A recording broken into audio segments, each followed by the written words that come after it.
The second book of Moses, called Exodus. Chapter 1.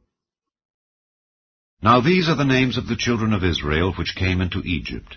Every man and his household came with Jacob.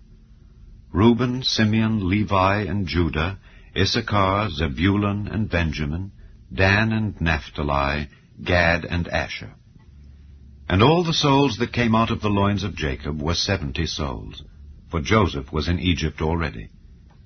And Joseph died, and all his brethren, and all that generation. And the children of Israel were fruitful, and increased abundantly, and multiplied, and waxed exceeding mighty, and the land was filled with them. Now there arose up a new king over Egypt, which knew not Joseph. And he said unto his people, Behold, the people of the children of Israel are more and mightier than we. Come on, let us deal wisely with them, lest they multiply, and it come to pass that when there falleth out any war, they join also unto our enemies, and fight against us, and so get them up out of the land. Therefore they did set over them taskmasters, to afflict them with their burdens. And they built for Pharaoh treasure cities, Pithom and Raamses. But the more they afflicted them, the more they multiplied and grew. And they were grieved because of the children of Israel. And the Egyptians made the children of Israel to serve with rigor, and they made their lives bitter with hard bondage, in mortar and in brick, and in all manner of service in the field. All their service wherein they made them serve was with rigor. And the king of Egypt spake to the Hebrew midwives, of which the name of the one was Shiphrah, and the name of the other Puah. And he said, When ye do the office of a midwife to the Hebrew women, and see them upon the stools, if it be a son, then ye shall kill him. But if it be a daughter, then she shall live. But the midwives feared God, and did not as the king of Egypt commanded them, but saved the men children alive. And the king of Egypt called for the midwives, and said unto them, Why have ye done this thing, and have saved the men children alive?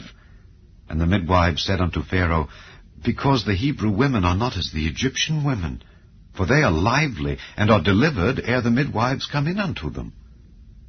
Therefore God dealt well with the midwives, and the people multiplied and waxed very mighty. And it came to pass, because the midwives feared God, that he made them houses. And Pharaoh charged all his people, saying, Every son that is born ye shall cast into the river, and every daughter ye shall save alive. Chapter 2. And there went a man of the house of Levi, and took to wife a daughter of Levi. And the woman conceived, and bare a son. And when she saw him that he was a goodly child, she hid him 3 months. And when she could not longer hide him, she took for him an ark of bulrushes, and daubed it with slime and with pitch, and put the child therein. And she laid it in the flags by the river's brink. And his sister stood afar off, to wit what would be done to him. And the daughter of Pharaoh came down to wash herself at the river, and her maidens walked along by the river's side. And when she saw the ark among the flags, she sent her maid to fetch it. And when she had opened it, she saw the child. And behold, the babe wept. And she had compassion on him, and said, This is one of the Hebrews' children. Then said his sister to Pharaoh's daughter, Shall I go and call to thee a nurse of the Hebrew women, that she may nurse the child for thee? And Pharaoh's daughter said to her, Go. And the maid went and called the child's mother. And Pharaoh's daughter said unto her, Take this child away, and nurse it for me, and I will give thee thy wages. And the woman took the child, and nursed it. And the child grew, and she brought him unto Pharaoh's daughter, and he became her son. And she called his name Moses. And she said, Because I drew him out of the water. And it came to pass in those days, when Moses was grown, that he went out unto his brethren, and looked on their burdens. And he spied an Egyptian smiting an Hebrew, one of his brethren. And he looked this way and that way, and when he saw that there was no man, he slew the Egyptian, and hid him in the sand. And when he went out the second day, behold, 2 men of the Hebrews strove together. And he said to him that did the wrong, Wherefore smitest thou thy fellow? And he said, Who made thee a prince and a judge over us? Intendest thou to kill me as thou killedst the Egyptian? And Moses feared and said, Surely this thing is known. Now when Pharaoh heard this thing, he sought to slay Moses. But Moses fled from the face of Pharaoh and dwelt in the land of Midian. And he sat down by a well. Now the priest of Midian had 7 daughters, and they came and drew water, and filled the troughs to water their father's flock. And the shepherds came and drove them away. But Moses stood up and helped them, and watered their flock. And when they came to Reuel their father, he said, How is it that ye are come so soon today? And they said, An Egyptian delivered us out of the hand of the shepherds, and also drew water enough for us, and watered the flock. And he said unto his daughters, And where is he? Why is it that ye have left the man? Call him that he may eat bread. And Moses was content to dwell with the man. And he gave Moses Zipporah his daughter. And she bare him a son, and he called his name Gershom. For he said, I have been a stranger in a strange land.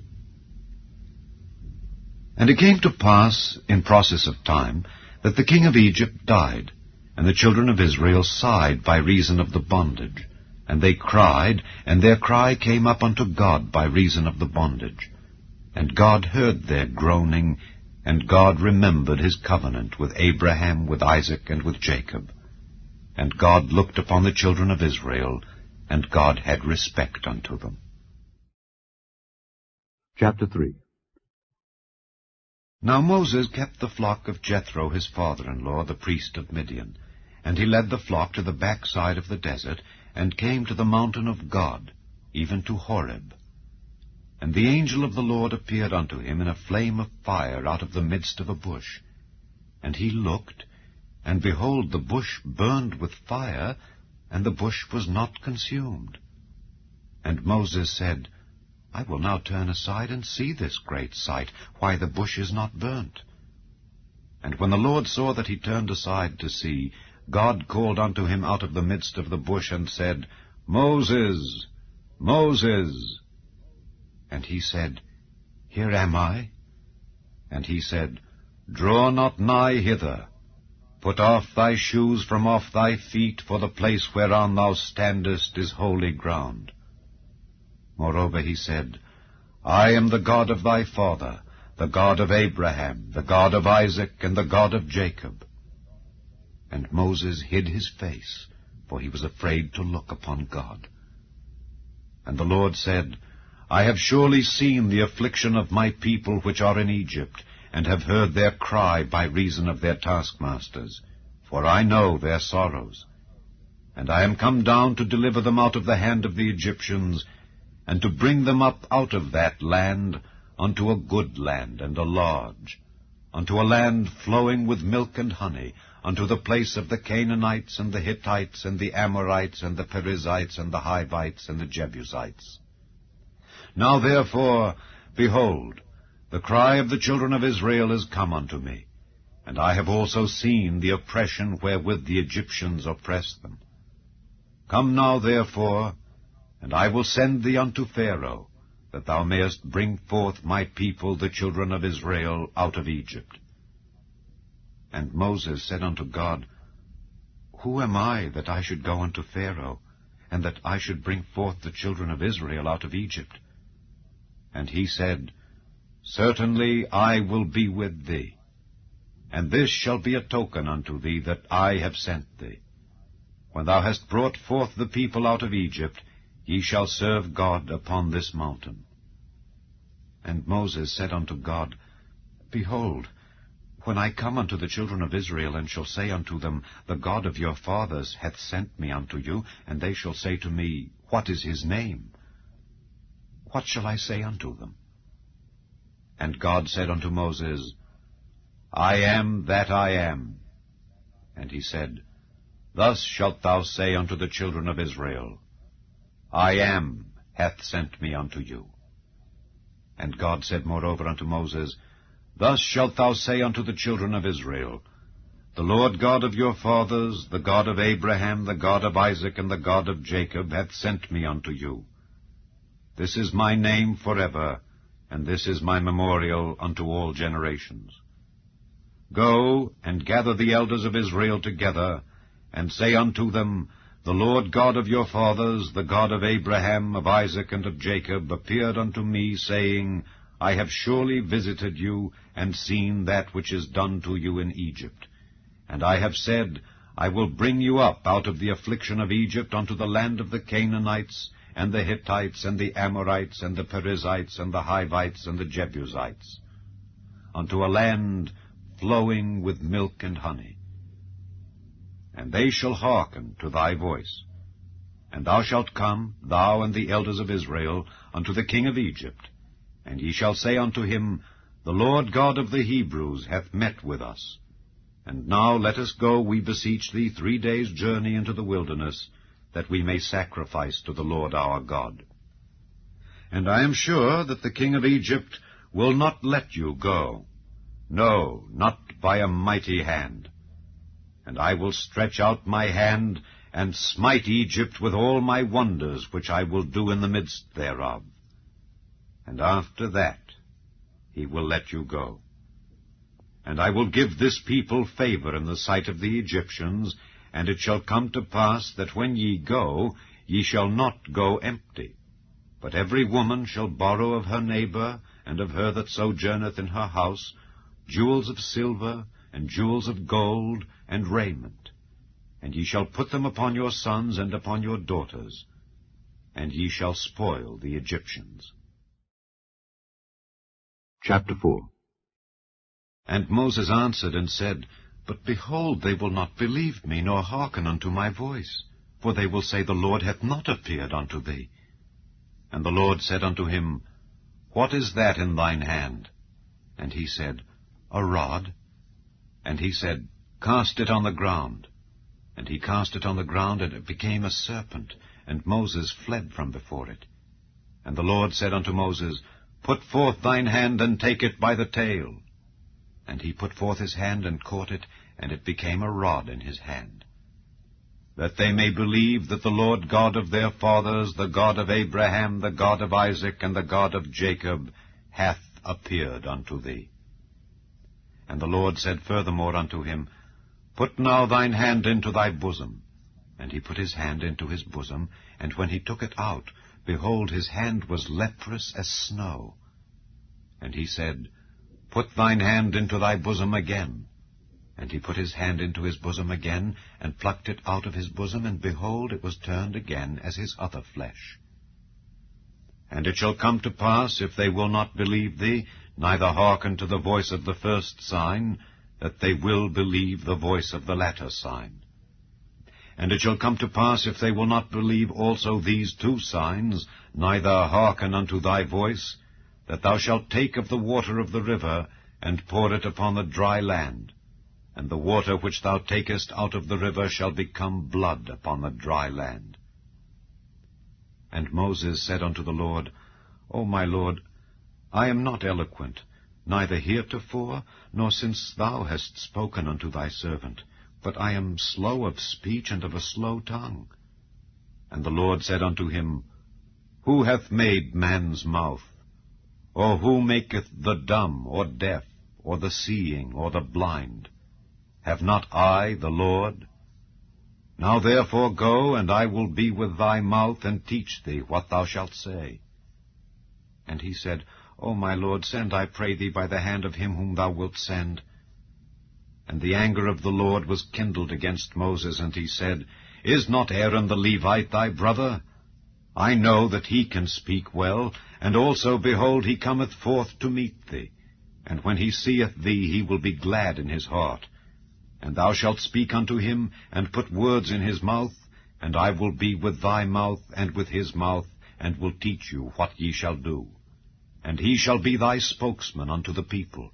And he shall be, even he shall be to thee instead of a mouth, and thou shalt be to him instead of God. And thou shalt take this rod in thine hand, wherewith thou shalt do signs. And Moses went and returned to Jethro his father-in-law, and said unto him, Let me go, I pray thee, and return unto my brethren which are in Egypt, and see whether they be yet alive. And Jethro said to Moses, Go in peace.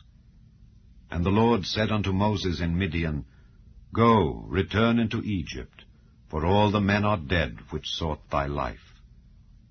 And Moses took his wife and his sons, and set them upon an ass, and he returned to the land of Egypt. And Moses took the rod of God in his hand. And the Lord said unto Moses, When thou goest to return into Egypt, see that thou do all those wonders before Pharaoh which I have put in thine hand. But I will harden his heart, that he shall not let the people go. And thou shalt say unto Pharaoh, Thus saith the Lord, Israel is my son, even my firstborn.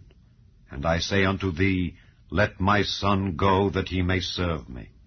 And if thou refuse to let him go, behold, I will slay thy son, even thy firstborn. And it came to pass by the way in the inn, that the Lord met him, and sought to kill him. Then Zipporah took a sharp stone, and cut off the foreskin of her son, and cast it at his feet, and said, Surely a bloody husband art thou to me.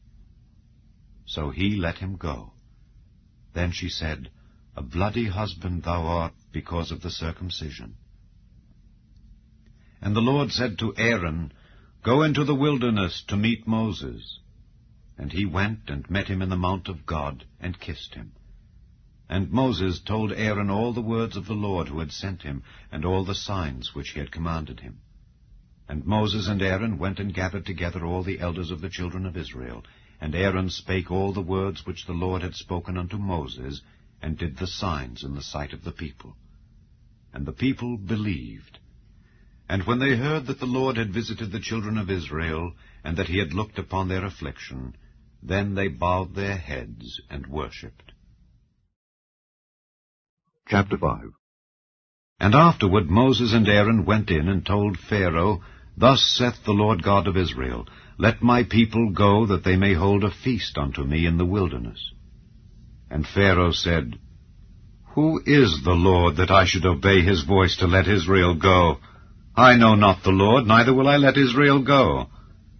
And they said, The God of the Hebrews hath met with us. Let us go, we pray thee, 3 days' journey into the desert, and sacrifice unto the Lord our God, lest he fall upon us with pestilence or with the sword. And the king of Egypt said unto them, Wherefore do ye, Moses and Aaron, let the people from their works? Get you unto your burdens. And Pharaoh said, Behold, the people of the land now are many, and ye make them rest from their burdens. And Pharaoh commanded the same day the taskmasters of the people and their officers, saying, Ye shall no more give the people straw to make brick as heretofore. Let them go and gather straw for themselves. And the tale of the bricks which they did make heretofore ye shall lay upon them. Ye shall not diminish aught thereof. For they be idle.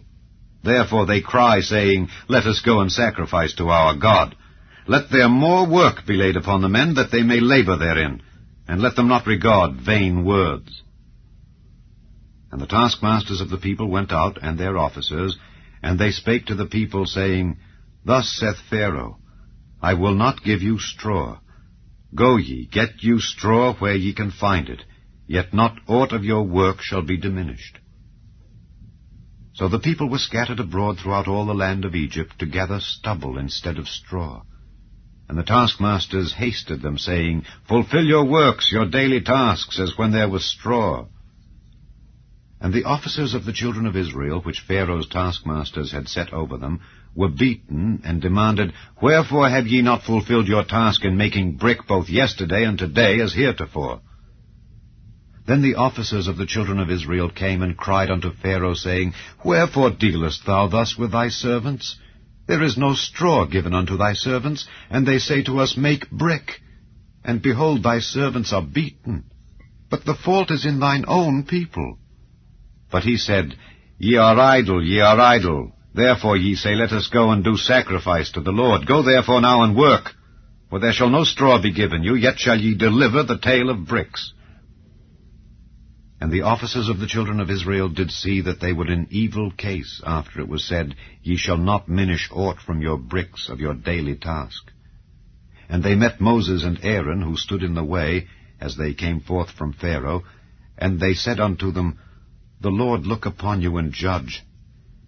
Because ye have made our savour to be abhorred in the eyes of Pharaoh and in the eyes of his servants, to put a sword in their hand to slay us. And Moses returned unto the Lord and said, Lord, wherefore hast thou so evil entreated this people? Why is it that thou hast sent me? For since I came to Pharaoh to speak in thy name, he hath done evil to this people. Neither hast thou delivered thy people at all. Chapter 6. Then the Lord said unto Moses, Now shalt thou see what I will do to Pharaoh. For with a strong hand shall he let them go, and with a strong hand shall he drive them out of his land. And God spake unto Moses, and said unto him, I am the Lord, and I appeared unto Abraham, unto Isaac, and unto Jacob by the name of God Almighty, but by my name Jehovah was I not known to them. And I have also established my covenant with them, to give them the land of Canaan, the land of their pilgrimage, wherein they were strangers. And I have also heard the groaning of the children of Israel, whom the Egyptians keep in bondage, and I have remembered my covenant. Wherefore say unto the children of Israel, I am the Lord, and I will bring you out from under the burdens of the Egyptians, and I will rid you out of their bondage, and I will redeem you with a stretched out arm, and with great judgments. And I will take you to me for a people, and I will be to you a God. And ye shall know that I am the Lord your God, which bringeth you out from under the burdens of the Egyptians. And I will bring you in unto the land concerning the which I did swear to give it to Abraham, to Isaac, and to Jacob. And I will give it you for an heritage. I am the Lord. And Moses spake so unto the children of Israel, but they hearkened not unto Moses for anguish of spirit and for cruel bondage. And the Lord spake unto Moses, saying, Go in, speak unto Pharaoh king of Egypt, that he let the children of Israel go out of his land. And Moses spake before the Lord, saying, Behold, the children of Israel have not hearkened unto me. How then shall Pharaoh hear me, who am of uncircumcised lips? And the Lord spake unto Moses and unto Aaron, and gave them a charge unto the children of Israel and unto Pharaoh king of Egypt, to bring the children of Israel out of the land of Egypt. These be the heads of their fathers' houses. The sons of Reuben, the firstborn of Israel, Hanok, and Palu, Hezron, and Carmi. These be the families of Reuben. And the sons of Simeon, Jemuel, and Jamin, and Ohad, and Jachin, and Zohar, and Shaul, the son of a Canaanitish woman. These are the families of Simeon.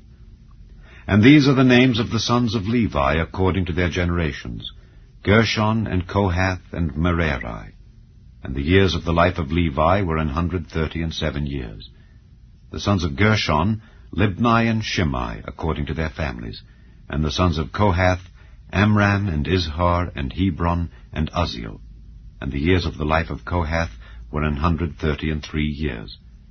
And the sons of Merari, Mahali, and Mushi.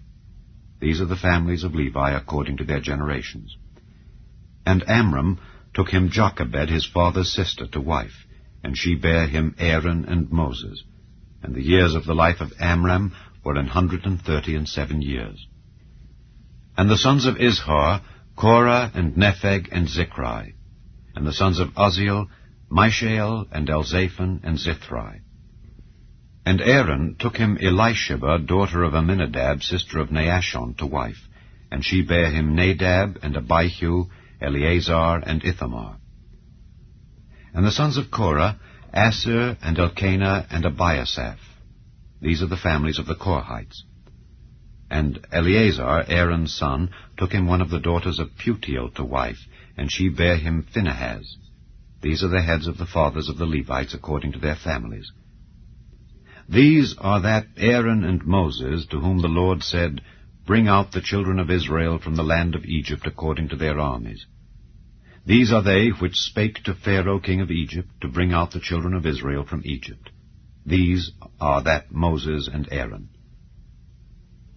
And it came to pass on the day when the Lord spake unto Moses in the land of Egypt, that the Lord spake unto Moses, saying, I am the Lord. Speak thou unto Pharaoh king of Egypt all that I say unto thee. And Moses said before the Lord, Behold, I am of uncircumcised lips, and how shall Pharaoh hearken unto me? Chapter 7. And the Lord said unto Moses, See, I have made thee a god to Pharaoh, and Aaron thy brother shall be thy prophet. Thou shalt speak all that I command thee, and Aaron thy brother shall speak unto Pharaoh, that he send the children of Israel out of his land. And I will harden Pharaoh's heart, and multiply my signs and my wonders in the land of Egypt. But Pharaoh shall not hearken unto you, that I may lay my hand upon Egypt, and bring forth mine armies and my people, the children of Israel, out of the land of Egypt, by great judgments. And the Egyptians shall know that I am the Lord, when I stretch forth mine hand upon Egypt, and bring out the children of Israel from among them. And Moses and Aaron did as the Lord commanded them. So did they. And Moses was 80 years old, and Aaron 83 years old, when they spake unto Pharaoh. And the Lord spake unto Moses and unto Aaron, saying, When Pharaoh shall speak unto you, saying, Show a miracle for you, then thou shalt say unto Aaron, Take thy rod, and cast it before Pharaoh, and it shall become a serpent. And Moses and Aaron went in unto Pharaoh, and they did so as the Lord had commanded. And Aaron cast down his rod before Pharaoh and before his servants, and it became a serpent. Then Pharaoh also called the wise men and the sorcerers. Now the magicians of Egypt, they also did in like manner with their enchantments. For they cast down every man his rod, and they became serpents. But Aaron's rod swallowed up their rods. And he hardened Pharaoh's heart, that he hearkened not unto them, as the Lord had said. And the Lord said unto Moses, Pharaoh's heart is hardened, he refuseth to let the people go. Get thee unto Pharaoh in the morning. Lo, he goeth out unto the water, and thou shalt stand by the river's brink against he come. And the rod which was turned to a serpent shalt thou take in thine hand. And thou shalt say unto him, The Lord God of the Hebrews hath sent me unto thee, saying, Let my people go, that they may serve me in the wilderness. And behold, hitherto thou wouldest not hear. Thus saith the Lord, In this thou shalt know that I am the Lord. Behold, I will smite with the rod that is in mine hand upon the waters which are in the river, and they shall be turned to blood, and the fish that is in the river shall die, and the river shall stink, and the Egyptians shall loathe to drink of the water of the river. And the Lord spake unto Moses, Say unto Aaron, Take thy rod, and stretch out thine hand upon the waters of Egypt, upon their streams, upon their rivers, and upon their ponds, and upon all their pools of water, that they may become blood, and that there may be blood throughout all the land of Egypt, both in vessels of wood and in vessels of stone. And Moses and Aaron did so as the Lord commanded. And he lifted up the rod, and smote the waters that were in the river in the sight of Pharaoh and in the sight of his servants, and all the waters that were in the river were turned to blood, and the fish that was in the river died, and the river stank, and the Egyptians could not drink of the water of the river, and there was blood throughout all the land of Egypt. And the magicians of Egypt did so with their enchantments. And Pharaoh's heart was hardened, neither did he hearken unto them, as the Lord had said. And Pharaoh turned and went into his house, neither did he set his heart to this also. And all the Egyptians digged round about the river for water to drink, for they could not drink of the water of the river. And 7 days were fulfilled after that the Lord had smitten the river. Chapter 8. And the Lord spake unto Moses, Go unto Pharaoh, and say unto him, Thus saith the Lord, Let my people go, that they may serve me. And if thou refuse to let them go, behold, I will smite all thy borders with frogs, and the river shall bring forth frogs abundantly, which shall go up and come into thine house, and into thy bedchamber, and upon thy bed, and into the house of thy servants, and upon thy people, and into thine ovens, and into thy kneading troughs. And the frogs shall come up both on thee, and upon thy people, and upon all thy servants. And the Lord spake unto Moses, Say unto Aaron, Stretch forth thine hand with thy rod over the streams, over the rivers, and over the ponds, and cause frogs to come up upon the land of Egypt. And Aaron stretched out his hand over the waters of Egypt, and the frogs came up and covered the land of Egypt. And the magicians did so with their enchantments, and brought up frogs upon the land of Egypt. Then Pharaoh called for Moses and Aaron, and said, Entreat the Lord that he may take away the frogs from me and from my people, and I will let the people go, that they may do sacrifice unto the Lord.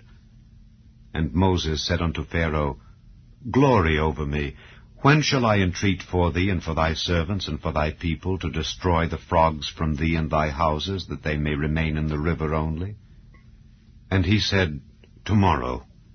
And he said, Be it according to thy word, that thou mayest know that there is none like unto the Lord our God. And the frogs shall depart from thee and from thy houses and from thy servants and from thy people. They shall remain in the river only.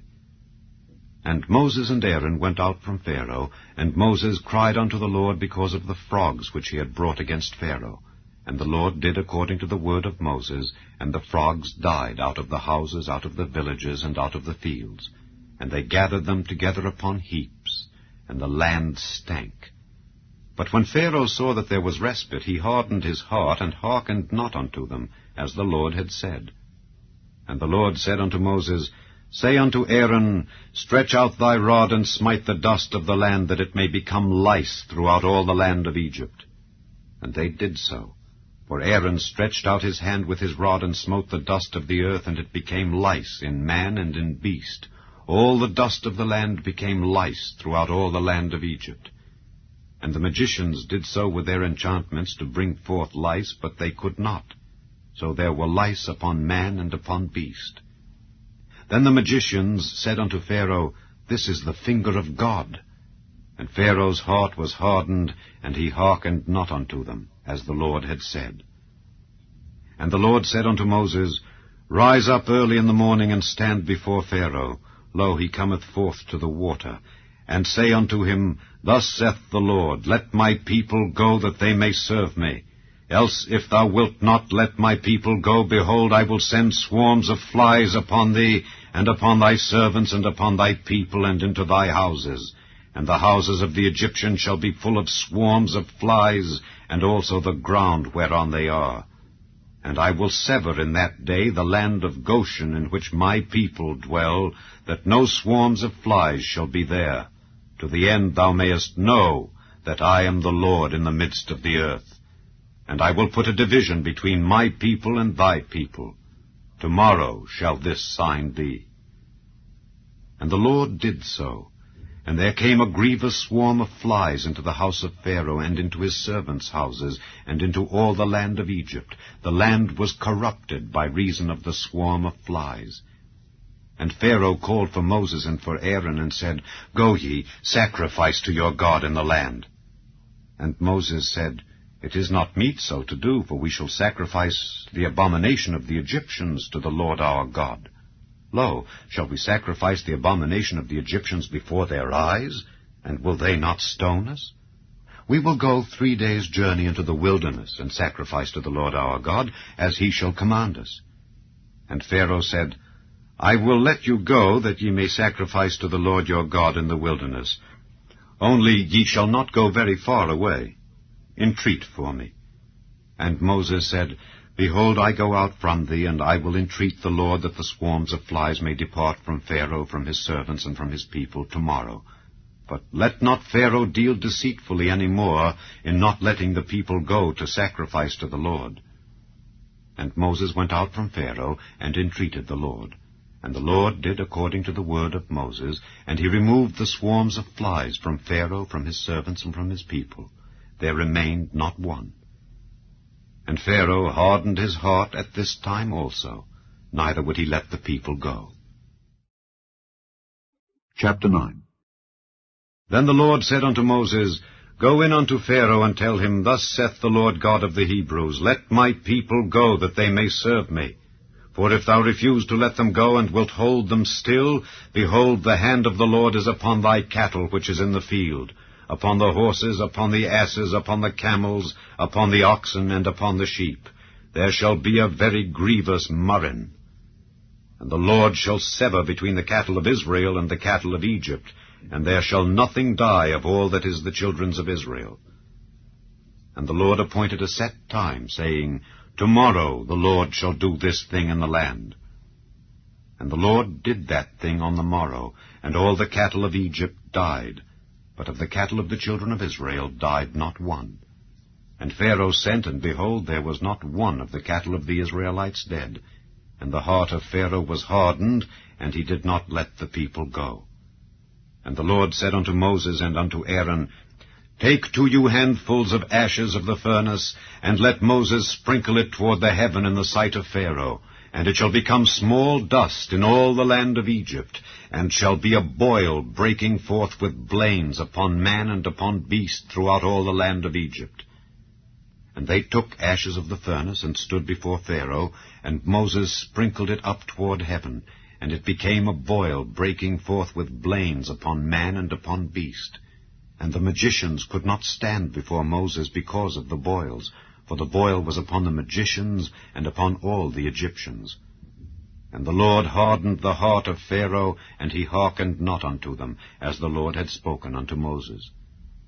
And the Lord said unto Moses, Rise up early in the morning, and stand before Pharaoh, and say unto him, Thus saith the Lord God of the Hebrews, Let my people go, that they may serve me.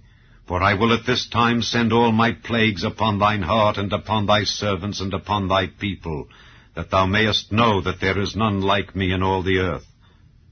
For now I will stretch out my hand, that I may smite thee and thy people with pestilence, and thou shalt be cut off from the earth.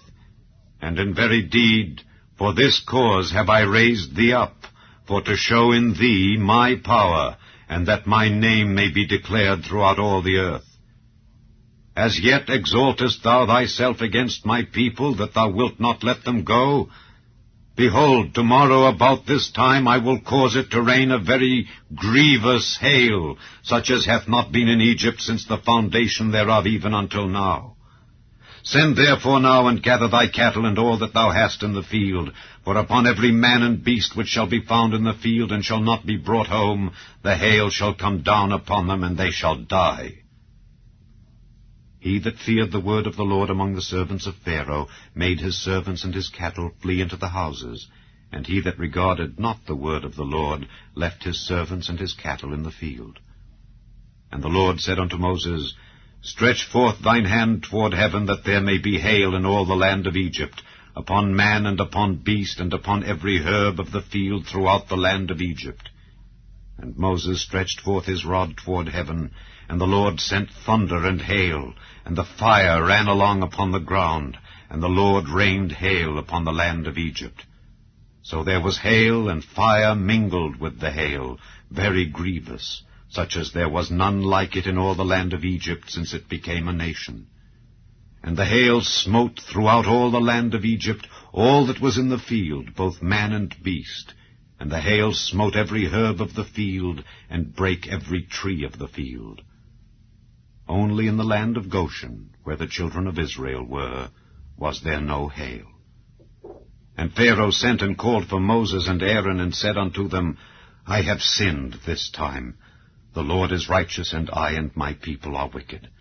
Entreat the Lord, for it is enough, that there be no more mighty thunderings and hail, and I will let you go, and ye shall stay no longer. And Moses said unto him, As soon as I am gone out of the city, I will spread abroad my hands unto the Lord, and the thunder shall cease, neither shall there be any more hail, that thou mayest know how that the earth is the Lord's. But as for thee and thy servants, I know that ye will not yet fear the Lord God. And the flax and the barley was smitten, for the barley was in the ear, and the flax was bold. But the wheat and the rye were not smitten, for they were not grown up. And Moses went out of the city from Pharaoh, and spread abroad his hands unto the Lord. And the thunders and hail ceased, and the rain was not poured upon the earth. And when Pharaoh saw that the rain and the hail and the thunders were ceased, he sinned yet more, and hardened his heart, he and his servants. And the heart of Pharaoh was hardened, neither would he let the children of Israel go, as the Lord had spoken by Moses. Chapter 10.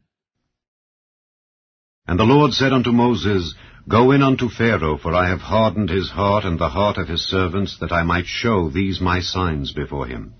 and that thou mayest tell in the ears of thy son and of thy son's son what things I have wrought in Egypt, and my signs which I have done among them, that ye may know how that I am the Lord.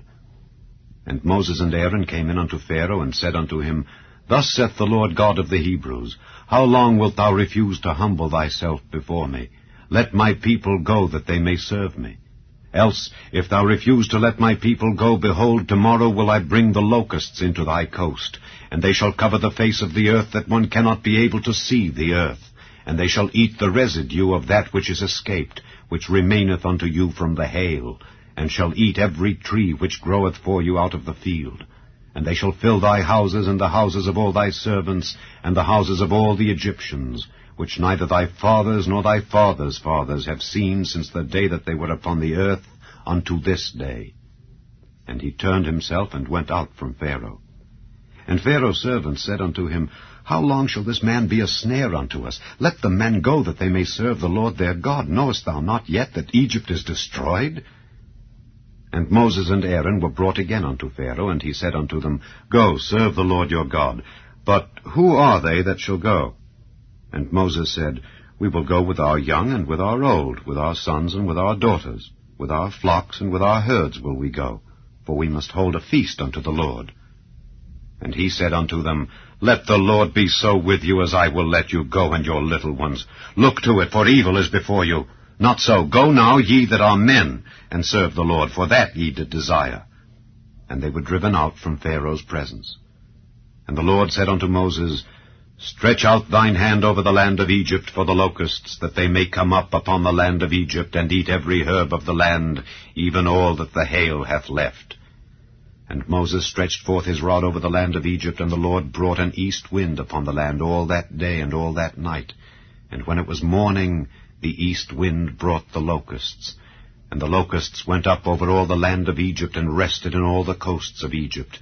Very grievous were they. Before them there were no such locusts as they, neither after them shall be such.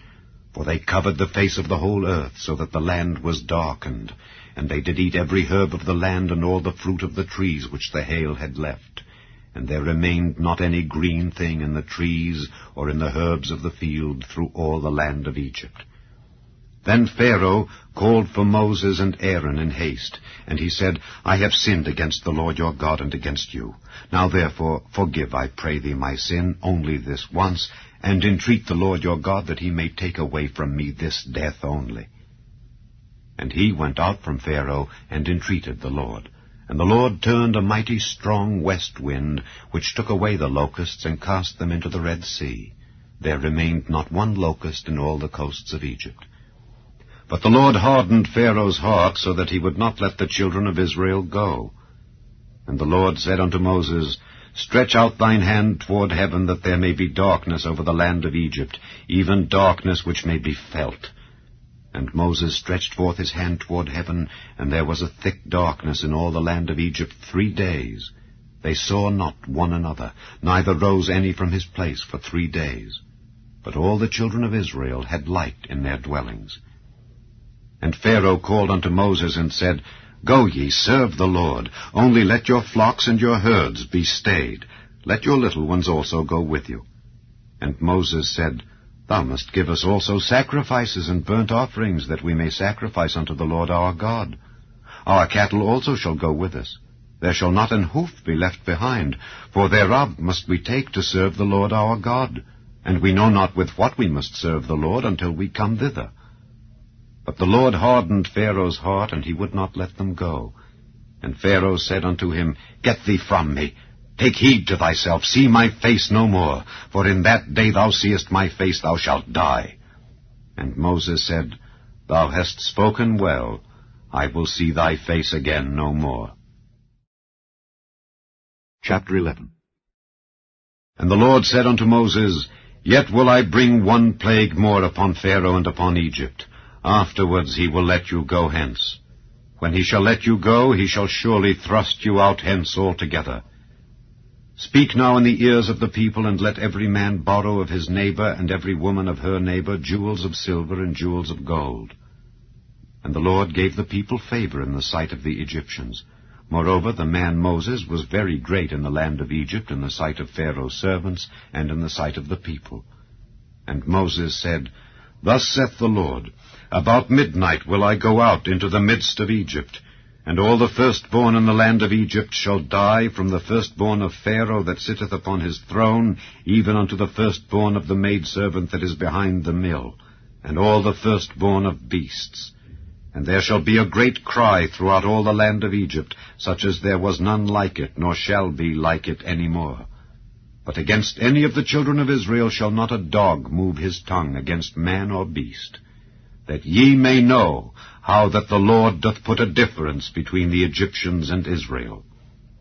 And all these thy servants shall come down unto me, and bow down themselves unto me, saying, Get thee out, and all the people that follow thee. And after that I will go out.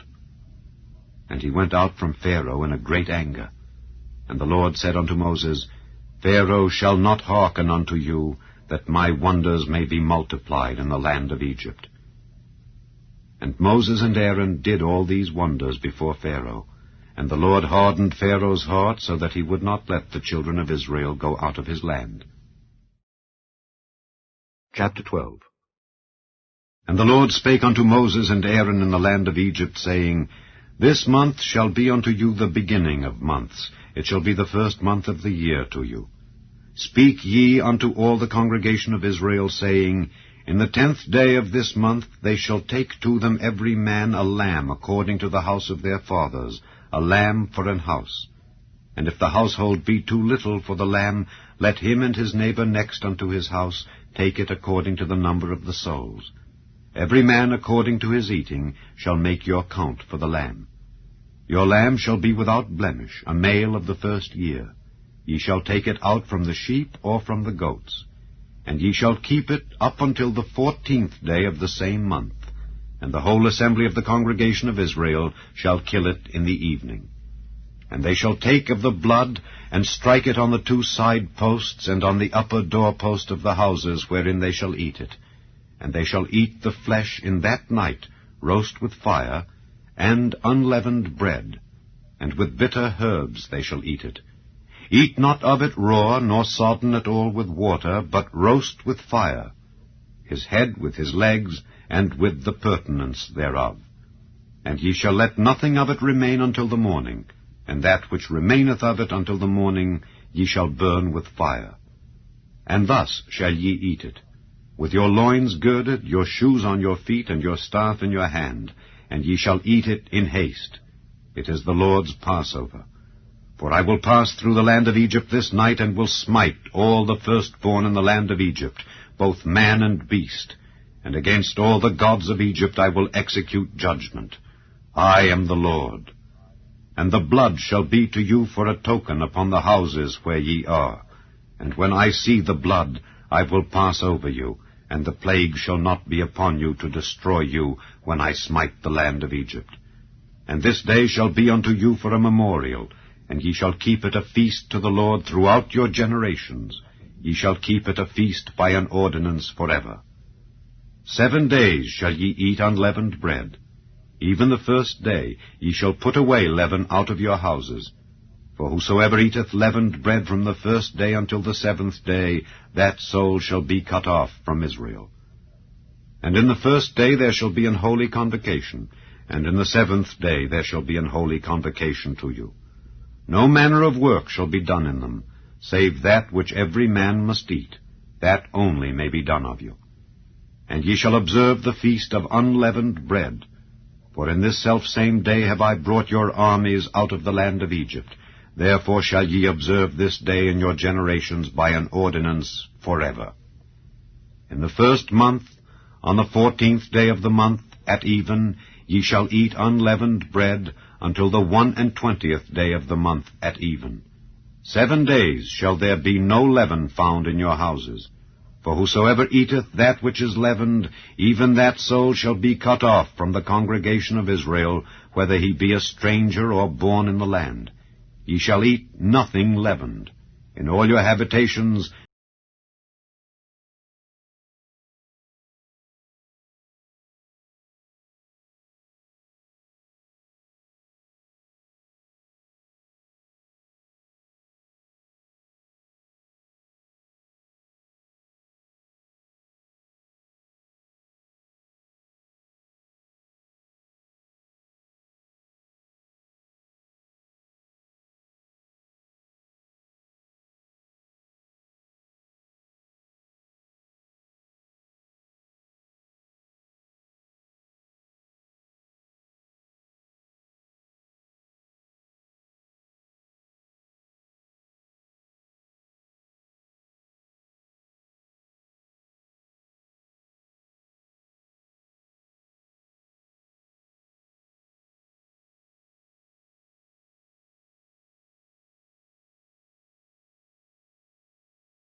they prepared for themselves any victual. Now the sojourning of the children of Israel who dwelt in Egypt was 430 years. And it came to pass at the end of the 430 years, even the selfsame day it came to pass, that all the hosts of the Lord went out from the land of Egypt. It is a night to be much observed unto the Lord for bringing them out from the land of Egypt. This is that night of the Lord to be observed of all the children of Israel in their generations. And the Lord said unto Moses and Aaron, This is the ordinance of the Passover. There shall no stranger eat thereof. But every man's servant that is bought for money, when thou hast circumcised him, then shall he eat thereof. A foreigner and an hired servant shall not eat thereof. In one house shall it be eaten. Thou shalt not carry forth aught of the flesh abroad out of the house, neither shall ye break a bone thereof. All the congregation of Israel shall keep it. And when a stranger shall sojourn with thee, and will keep the Passover to the Lord, let all his males be circumcised, and then let him come near and keep it. And he shall be as one that is born in the land. For no uncircumcised person shall eat thereof. One law shall be to him that is home-born, and unto the stranger that sojourneth among you. Thus did all the children of Israel, as the Lord commanded Moses and Aaron. So did they. And it came to pass the selfsame day that the Lord did bring the children of Israel out of the land of Egypt by their armies. Chapter 13. And the Lord spake unto Moses, saying, Sanctify unto me all the firstborn, whatsoever openeth the womb among the children of Israel, both of man and of beast. It is mine. And Moses said unto the people, Remember this day in which ye came out from Egypt out of the house of bondage, for by strength of hand the Lord brought you out from this place. There shall no leavened bread be eaten. This day came ye out in the month Abib.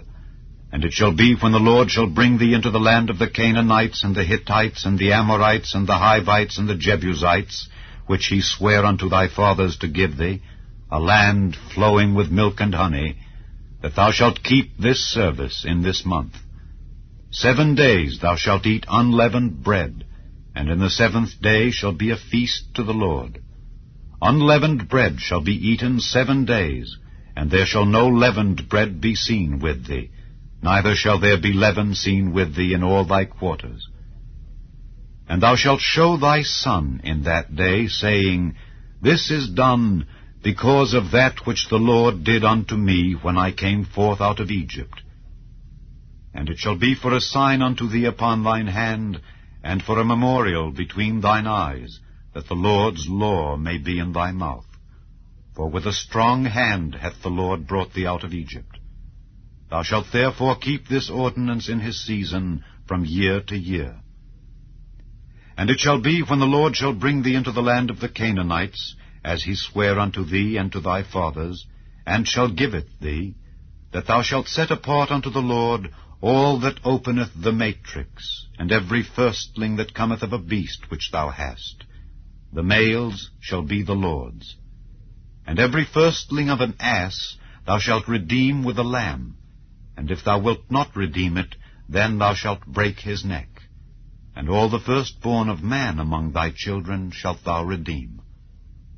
And it shall be, when thy son asketh thee in time to come, saying, What is this? That thou shalt say unto him, By strength of hand the Lord brought us out from Egypt, from the house of bondage. And it came to pass, when Pharaoh would hardly let us go, that the Lord slew all the firstborn in the land of Egypt, both the firstborn of man and the firstborn of beast.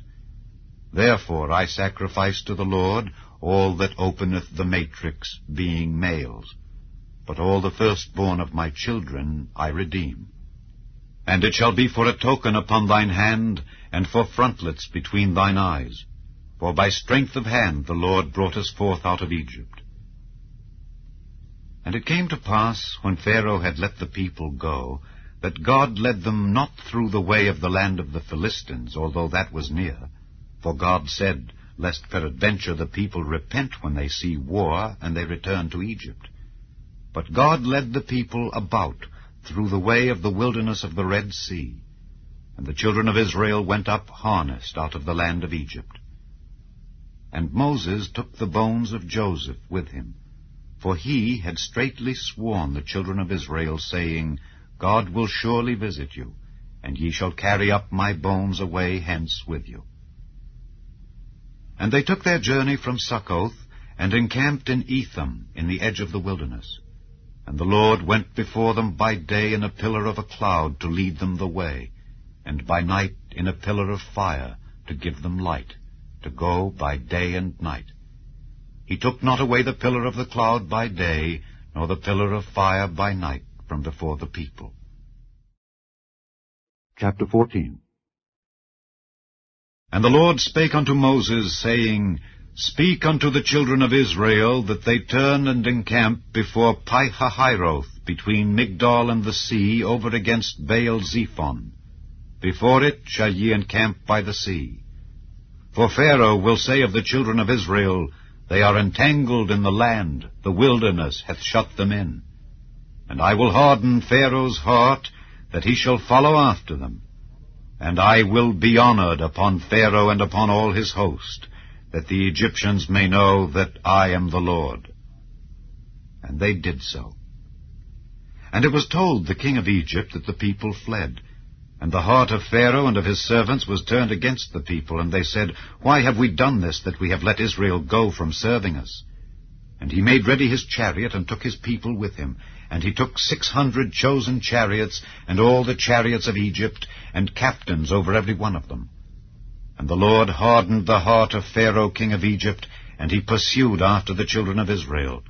And the children of Israel went out with an high hand. But the Egyptians pursued after them, all the horses and chariots of Pharaoh, and his horsemen and his army, and overtook them encamping by the sea, beside Pi-hahiroth, before Baal-zephon. And when Pharaoh drew nigh, the children of Israel lifted up their eyes, and behold, the Egyptians marched after them, and they were sore afraid. And the children of Israel cried out unto the Lord. And they said unto Moses, Because there were no graves in Egypt, hast thou taken us away to die in the wilderness? Wherefore hast thou dealt thus with us to carry us forth out of Egypt? Is not this the word that we did tell thee in Egypt, saying, Let us alone, that we may serve the Egyptians? For it had been better for us to serve the Egyptians than that we should die in the wilderness. And Moses said unto the people, Fear ye not, stand still, and see the salvation of the Lord, which he will show to you today. For the Egyptians whom ye have seen today, ye shall see them again no more forever. The Lord shall fight for you, and ye shall hold your peace. And the Lord said unto Moses, Wherefore criest thou unto me? Speak unto the children of Israel that they go forward. But lift thou up thy rod, and stretch out thine hand over the sea, and divide it.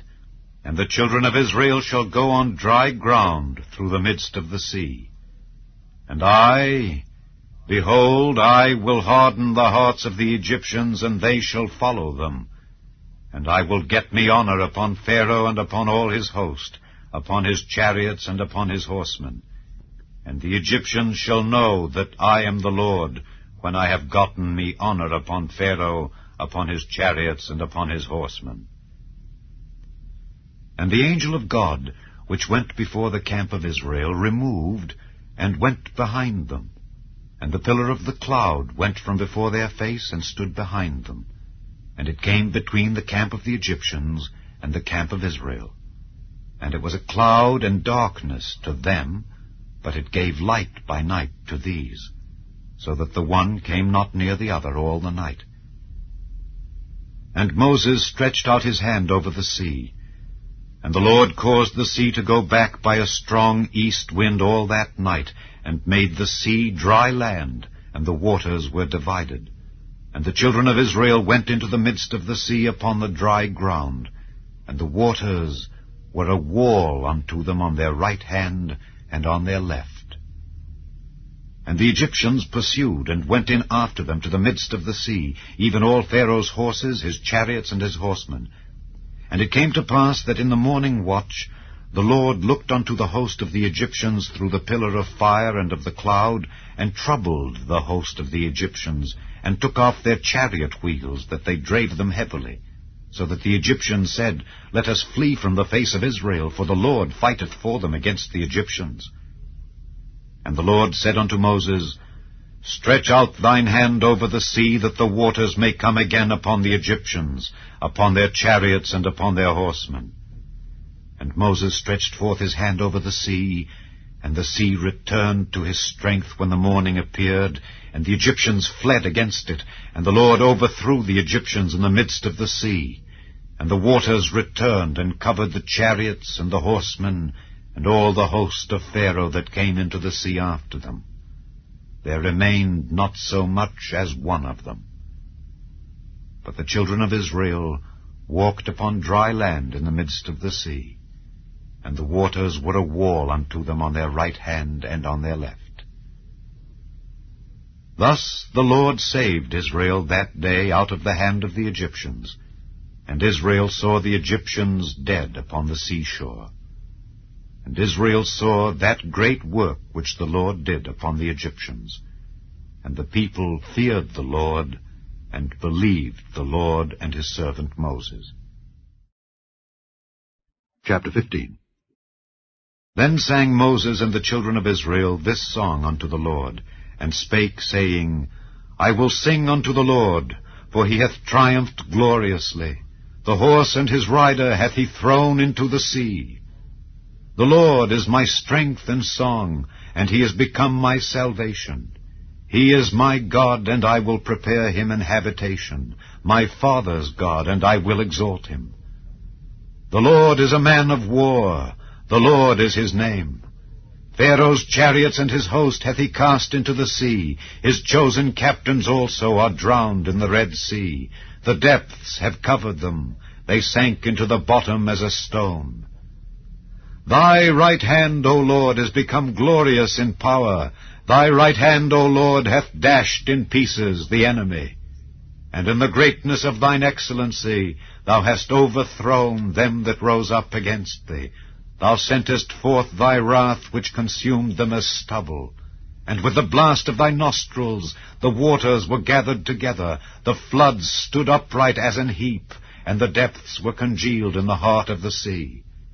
The enemy said, I will pursue, I will overtake, I will divide the spoil. My lust shall be satisfied upon them. I will draw my sword, my hand shall destroy them.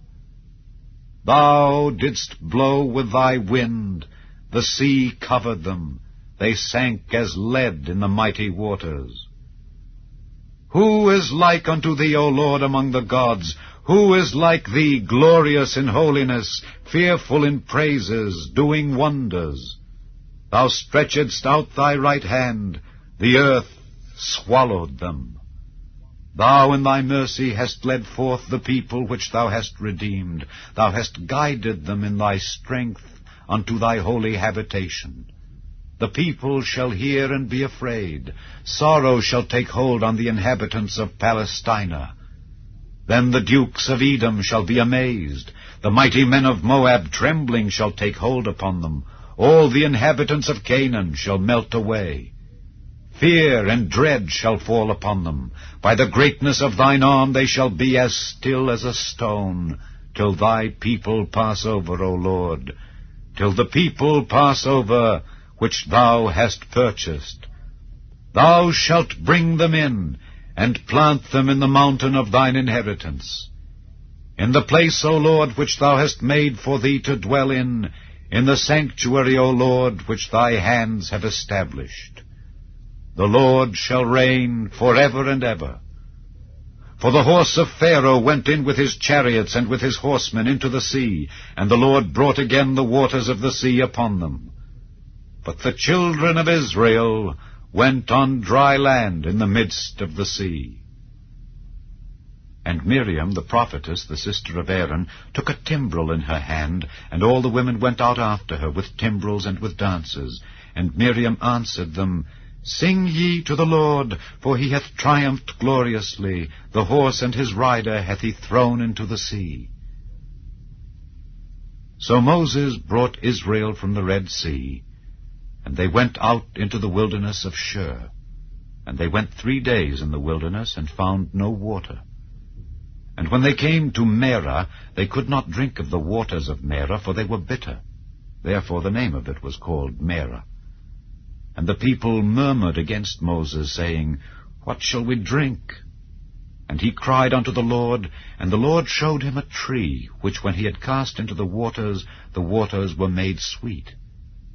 There he made for them a statute and an ordinance, and there he proved them, and said, If thou wilt diligently hearken to the voice of the Lord thy God, and wilt do that which is right in his sight, and wilt give ear to his commandments, and keep all his statutes, I will put none of these diseases upon thee, which I have brought upon the Egyptians. For I am the Lord that healeth thee. And they came to Elim, where were 12 wells of water, and 70 palm trees. And they encamped there by the waters. Chapter 16. And they took their journey from Elim, and all the congregation of the children of Israel came unto the wilderness of Sin, which is between Elim and Sinai, on the 15th day of the 2nd month after their departing out of the land of Egypt. And the whole congregation of the children of Israel murmured against Moses and Aaron in the wilderness. And the children of Israel said unto them, Would to God we had died by the hand of the Lord in the land of Egypt, when we sat by the flesh pots, and when we did eat bread to the full. For ye have brought us forth into this wilderness to kill this whole assembly with hunger. Then said the Lord unto Moses, Behold, I will rain bread from heaven for you, and the people shall go out and gather a certain rate every day, that I may prove them whether they will walk in my law or no. And it shall come to pass that on the 6th day they shall prepare that which they bring in, and it shall be twice as much as they gather daily. And Moses and Aaron said unto all the children of Israel, At even then ye shall know that the Lord hath brought you out from the land of Egypt. And in the morning then ye shall see the glory of the Lord, for that he heareth your murmurings against the Lord. And what are we that ye murmur against us? And Moses said, This shall be, when the Lord shall give you in the evening flesh to eat, and in the morning bread to the full, for that the Lord heareth your murmurings which ye murmur against him. And what are we? Your murmurings are not against us, but against the Lord. And Moses spake unto Aaron, Say unto all the congregation of the children of Israel, Come near before the Lord, for he hath heard your murmurings. And it came to pass, as Aaron spake unto the whole congregation of the children of Israel, that they looked toward the wilderness, and behold, the glory of the Lord appeared in the cloud. And the Lord spake unto Moses, saying, I have heard the murmurings of the children of Israel. Speak unto them, saying, At even ye shall eat flesh, and in the morning ye shall be filled with bread, and ye shall know that I am the Lord your God. And it came to pass that at even the quails came up and covered the camp. And in the morning the dew lay round about the host. And when the dew that lay was gone up, behold, upon the face of the wilderness there lay a small round thing, as small as the hoarfrost on the ground. And when the children of Israel saw it, they said one to another, It is manna, for they wist not what it was. And Moses said unto them, This is the bread which the Lord hath given you to eat. This is the thing which the Lord hath commanded. Gather of it every man according to his eating, an omer for every man, according to the number of your persons. Take ye every man for them which are in his tents. And the children of Israel did so, and gathered, some more, some less. And when they did meet it with an omer, he that gathered much had nothing over, and he that gathered little had no lack. They gathered every man according to his eating. And Moses said, Let no man leave of it till the morning. Notwithstanding, they hearkened not unto Moses, but some of them left of it until the morning, and it bred worms and stank. And Moses was wroth with them. And they gathered it every morning, every man according to his eating. And when the sun waxed hot, it melted. And it came to pass that on the 6th day they gathered twice as much bread, 2 omers for one man. And all the rulers of the congregation came and told Moses. And he said unto them, This is that which the Lord hath said. Tomorrow is the rest of the holy Sabbath unto the Lord. Bake that which ye will bake today, and seethe that ye will seethe, and that which remaineth over lay up for you to be kept until the morning. And they laid it up till the morning, as Moses bade, and it did not stink, neither was there any worm therein. And Moses said, Eat that today, for today is a Sabbath unto the Lord. Today ye shall not find it in the field. 6 days ye shall gather it, but on the 7th day, which is the Sabbath, in it there shall be none. And it came to pass that there went out some of the people on the 7th day for to gather, and they found none.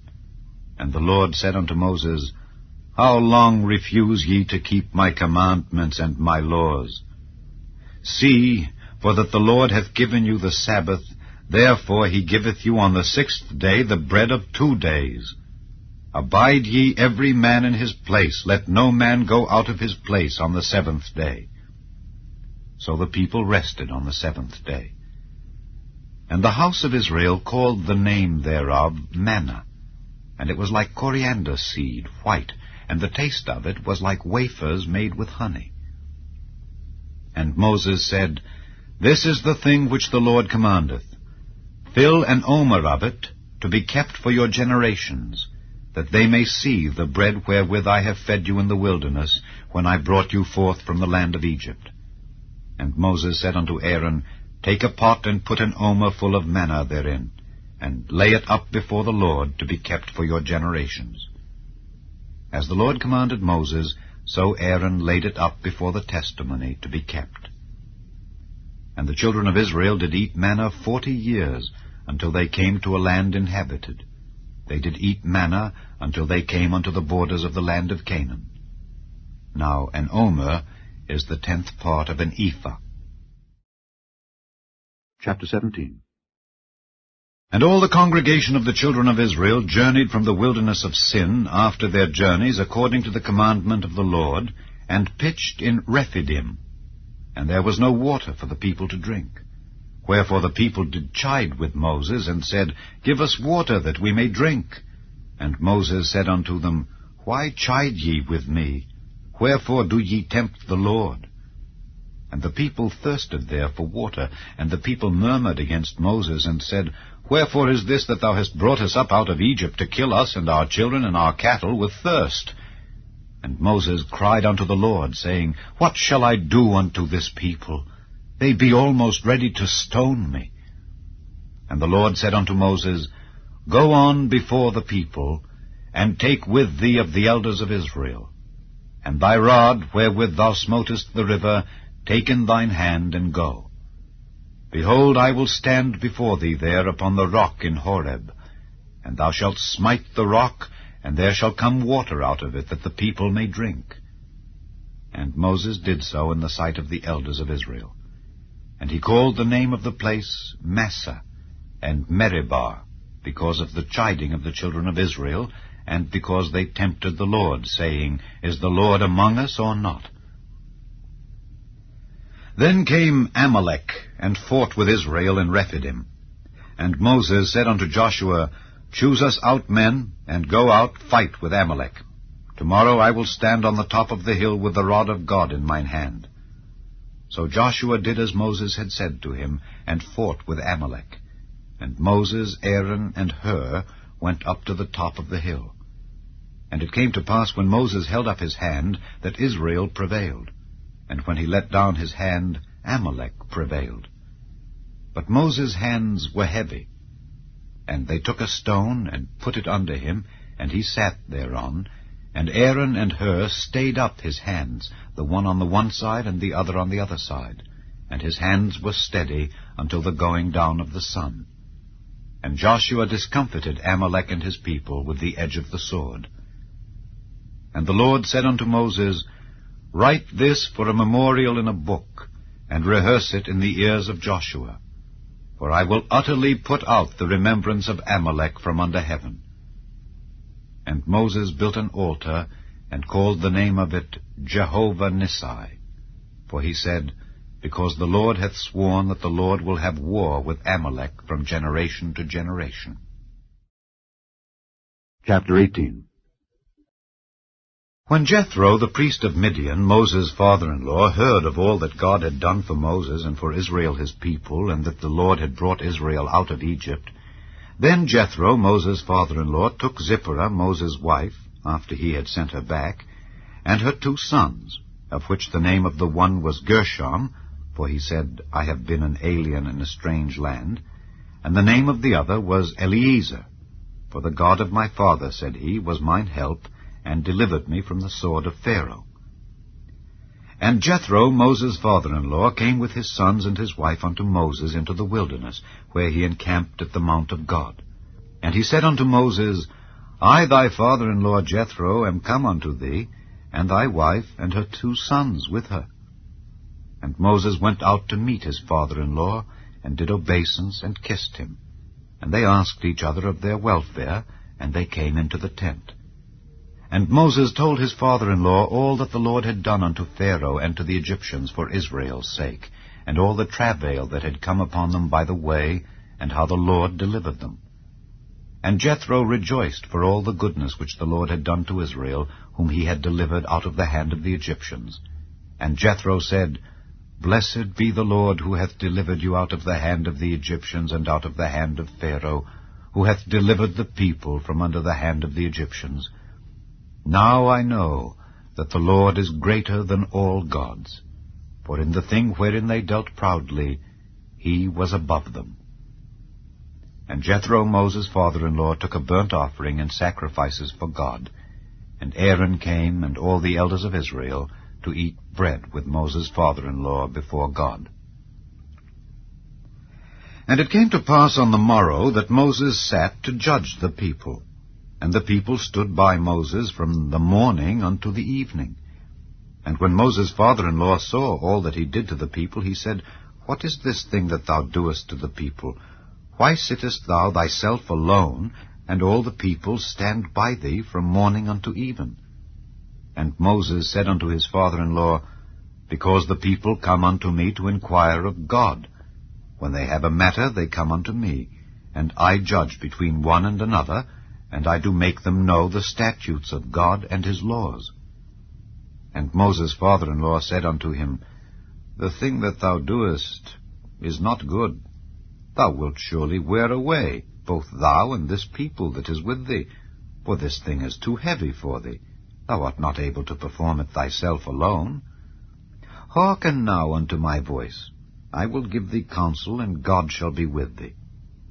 Be thou for the people to Godward, that thou mayest bring the causes unto God. And thou shalt teach them ordinances and laws, and shalt show them the way wherein they must walk, and the work that they must do. Moreover, thou shalt provide out of all the people able men, such as fear God, men of truth, hating covetousness, and place such over them to be rulers of thousands, and rulers of hundreds, rulers of 50s, and rulers of 10s.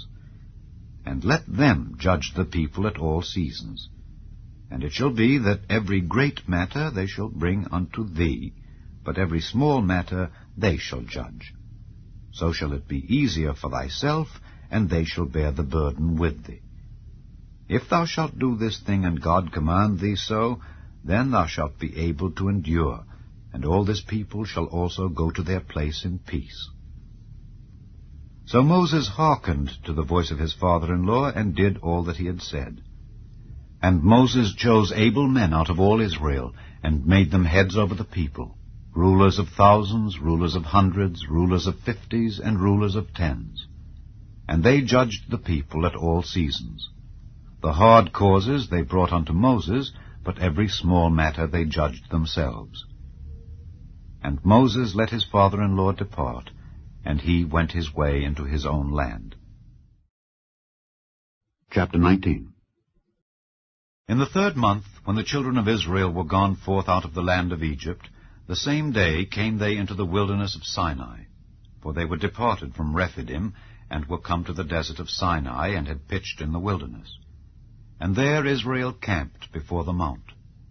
And Moses went up unto God, And the Lord called unto him out of the mountain, saying, Thus shalt thou say to the house of Jacob, and tell the children of Israel, Ye have seen what I did unto the Egyptians, and how I bare you on eagle's wings, and brought you unto myself. Now therefore, if ye will obey my voice indeed, and keep my covenant, then ye shall be a peculiar treasure unto me above all people, for all the earth is mine. And ye shall be unto me a kingdom of priests, and an holy nation. These are the words which thou shalt speak unto the children of Israel. And Moses came and called for the elders of the people, and laid before their faces all these words which the Lord commanded him. And all the people answered together, and said, All that the Lord hath spoken we will do. And Moses returned the words of the people unto the Lord.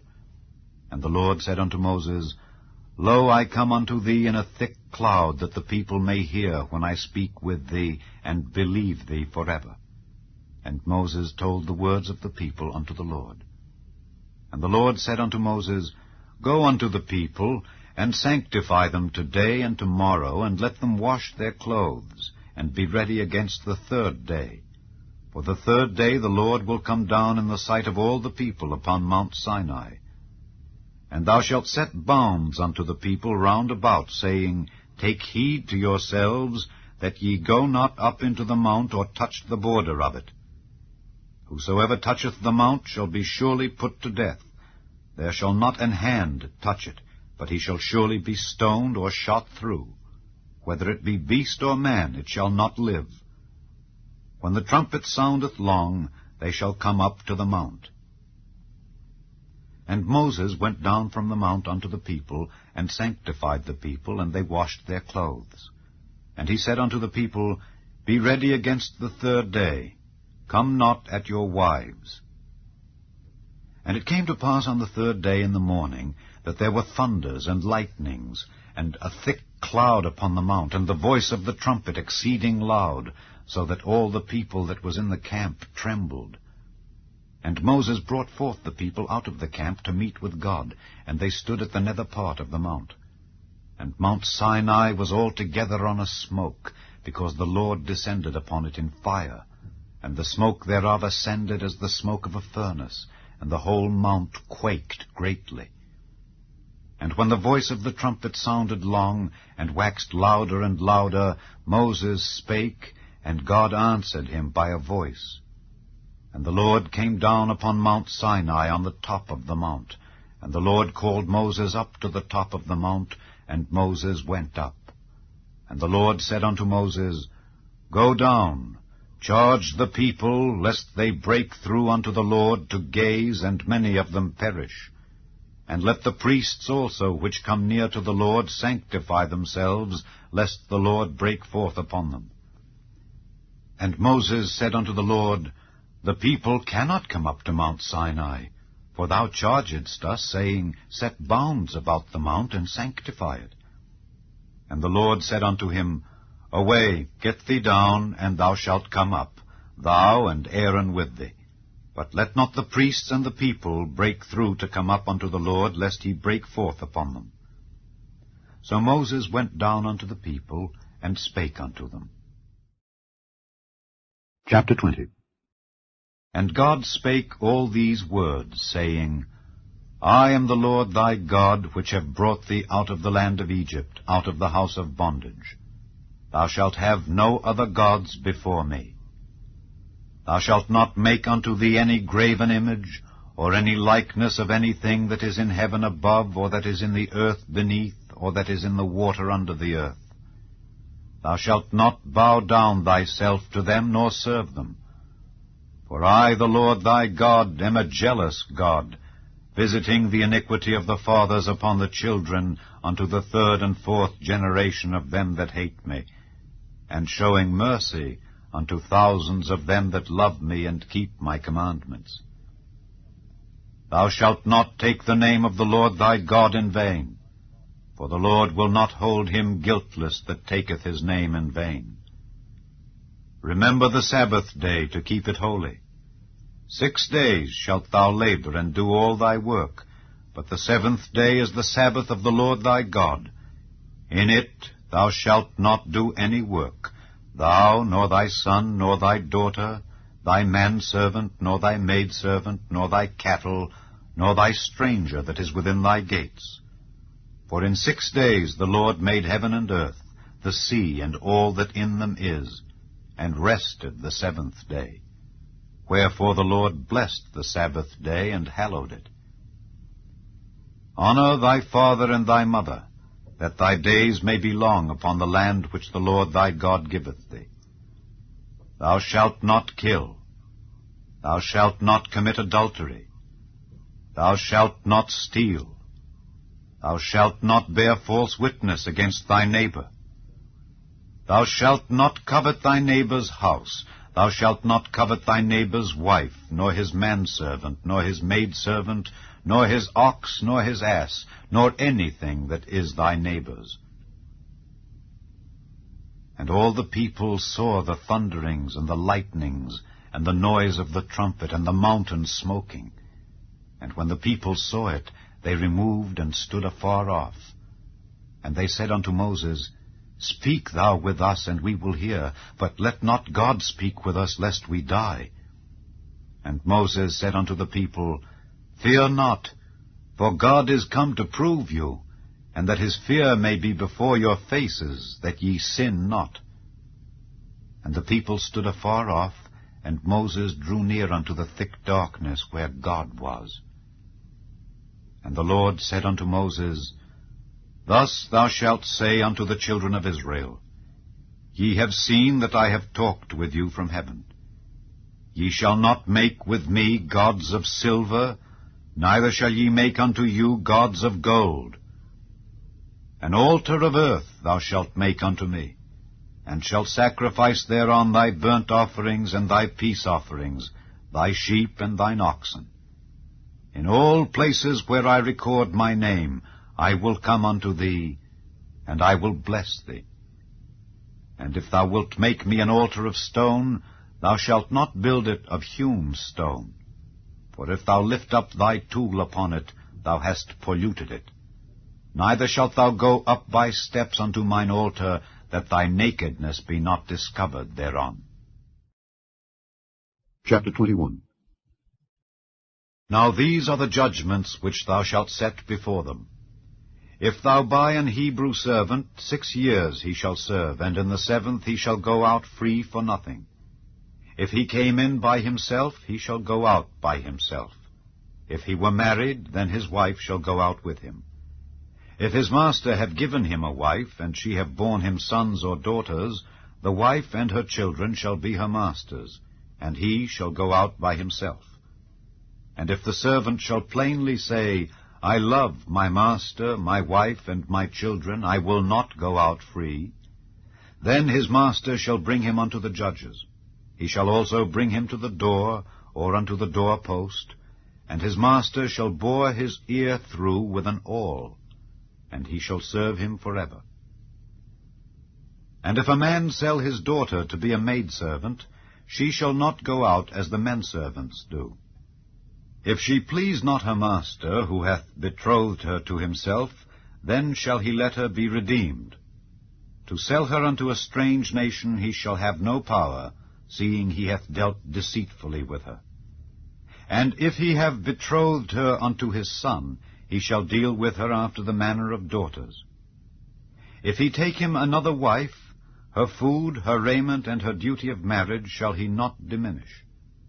And if he do not these 3 unto her, then shall she go out free without money. He that smiteth a man so that he die shall be surely put to death. And if a man lie not in wait, but God deliver him into his hand, then I will appoint thee a place whither he shall flee. But if a man come presumptuously upon his neighbor to slay him with guile, thou shalt take him from mine altar, that he may die. And he that smiteth his father or his mother shall be surely put to death. And he that stealeth a man and selleth him, or if he be found in his hand, he shall surely be put to death. And he that curseth his father or his mother shall surely be put to death. And if men strive together, and one smite another with a stone, or with his fist, and he die not, but keepeth his bed, if he rise again, and walk abroad upon his staff, then shall he that smote him be quit. Only he shall pay for the loss of his time, and shall cause him to be thoroughly healed. And if a man smite his servant or his maid with a rod, and he die under his hand, he shall be surely punished. Notwithstanding, if he continue a day or two, he shall not be punished, for he is his money. If men strive and hurt a woman with child, so that her fruit depart from her, and yet no mischief follow, he shall be surely punished according as the woman's husband will lay upon him, and he shall pay as the judges determine. And if any mischief follow, then thou shalt give life for life, eye for eye, tooth for tooth, hand for hand, foot for foot, burning for burning, wound for wound, stripe for stripe. And if a man smite the eye of his servant, or the eye of his maid, that it perish, he shall let him go free for his eye's sake. And if he smite out his manservant's tooth, or his maidservant's tooth, he shall let him go free for his tooth's sake. If an ox gore a man or a woman, that they die, then the ox shall be surely stoned, and his flesh shall not be eaten, but the owner of the ox shall be quit. But if the ox were wont to push with his horn in time past, and it hath been testified to his owner, and he hath not kept him in, but that he hath killed a man or a woman, the ox shall be stoned, and his owner also shall be put to death. If there be laid on him a sum of money, then he shall give for the ransom of his life whatsoever is laid upon him. Whether he have gored a son or have gored a daughter, according to this judgment shall it be done unto him.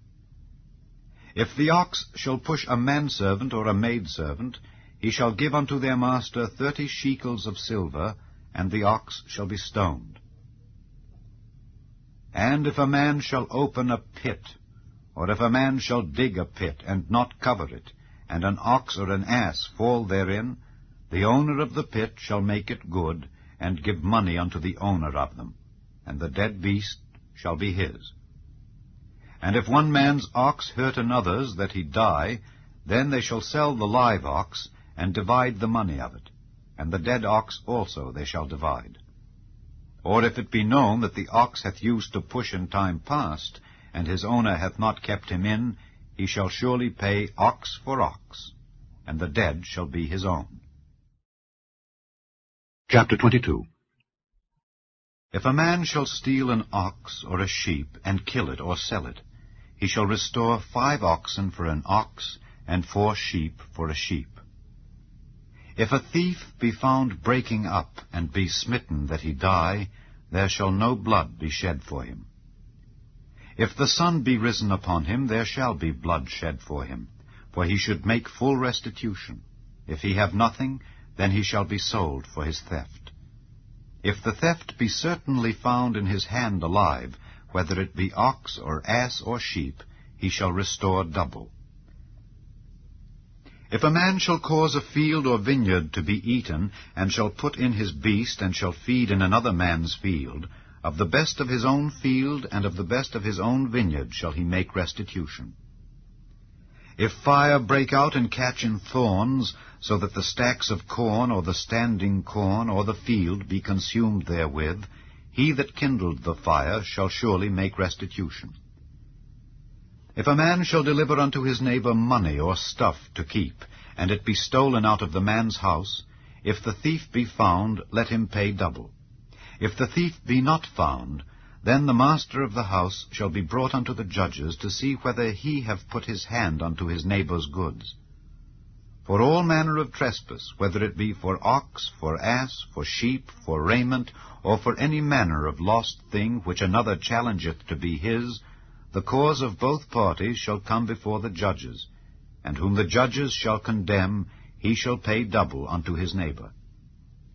If a man deliver unto his neighbor an ass, or an ox, or a sheep, or any beast to keep, and it die, or be hurt, or driven away, no man seeing it, Then shall an oath of the Lord be between them both, that he hath not put his hand unto his neighbour's goods.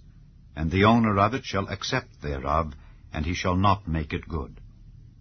And if it be stolen from him, he shall make restitution unto the owner thereof. If it be torn in pieces, then let him bring it for witness, and he shall not make good that which was torn. And if a man borrow aught of his neighbour, and it be hurt or die, the owner thereof being not with it, he shall surely make it good. But if the owner thereof be with it, he shall not make it good. If it be an hired thing, it came for his hire. And if a man entice a maid that is not betrothed, and lie with her, he shall surely endow her to be his wife. If her father utterly refuse to give her unto him, he shall pay money according to the dowry of virgins. Thou shalt not suffer a witch to live. Whosoever lieth with a beast shall surely be put to death. He that sacrificeth unto any god save unto the Lord only, he shall be utterly destroyed. Thou shalt neither vex a stranger nor oppress him, for ye were strangers in the land of Egypt. Ye shall not afflict any widow or fatherless child. If thou afflict them in any wise, and they cry at all unto me, I will surely hear their cry, and my wrath shall wax hot, and I will kill you with the sword, and your wives shall be widows, and your children fatherless. If thou lend money to any of my people that is poor by thee, thou shalt not be to him as an usurer, neither shalt thou lay upon him usury. If thou at all take thy neighbour's raiment to pledge, thou shalt deliver it unto him by that the sun goeth down. For that is his covering only, it is his raiment for his skin. Wherein shall he sleep? And it shall come to pass when he crieth unto me, that I will hear, for I am gracious. Thou shalt not revile the gods, nor curse the ruler of thy people. Thou shalt not delay to offer the first of thy ripe fruits and of thy liquors, the firstborn of thy sons shalt thou give unto me. Likewise shalt thou do with thine oxen and with thy sheep. 7 days it shall be with his dam, on the 8th day thou shalt give it me. And ye shall be holy men unto me. Neither shall ye eat any flesh that is torn of beasts in the field. Ye shall cast it to the dogs. Chapter 23. Thou shalt not raise a false report. Put not thine hand with the wicked to be an unrighteous witness. Thou shalt not follow a multitude to do evil, neither shalt thou speak in a cause to decline after many to wrest judgment. Neither shalt thou countenance a poor man in his cause. If thou meet thine enemy's ox or his ass going astray, thou shalt surely bring it back to him again. If thou see the ass of him that hateth thee lying under his burden, and wouldest forbear to help him, thou shalt surely help with him. Thou shalt not wrest the judgment of thy poor in his cause. Keep thee far from a false matter, and the innocent and righteous slay thou not, for I will not justify the wicked. And thou shalt take no gift, for the gift blindeth the wise, and perverteth the words of the righteous. Also thou shalt not oppress a stranger, for ye know the heart of a stranger, seeing ye were strangers in the land of Egypt. And 6 years thou shalt sow thy land, and shalt gather in the fruits thereof. But the 7th year thou shalt let it rest and lie still, that the poor of thy people may eat, and what they leave the beasts of the field shall eat. In like manner thou shalt deal with thy vineyard and with thy olive yard. 6 days thou shalt do thy work, and on the 7th day thou shalt rest, that thine ox and thine ass may rest, and the son of thy handmaid and the stranger may be refreshed. And in all things that I have said unto you, be circumspect, and make no mention of the name of other gods, neither let it be heard out of thy mouth. 3 times thou shalt keep a feast unto me in the year. Thou shalt keep the feast of unleavened bread. Thou shalt eat unleavened bread 7 days, as I commanded thee, in the time appointed of the month Abib, for in it thou camest out from Egypt, and none shall appear before me empty.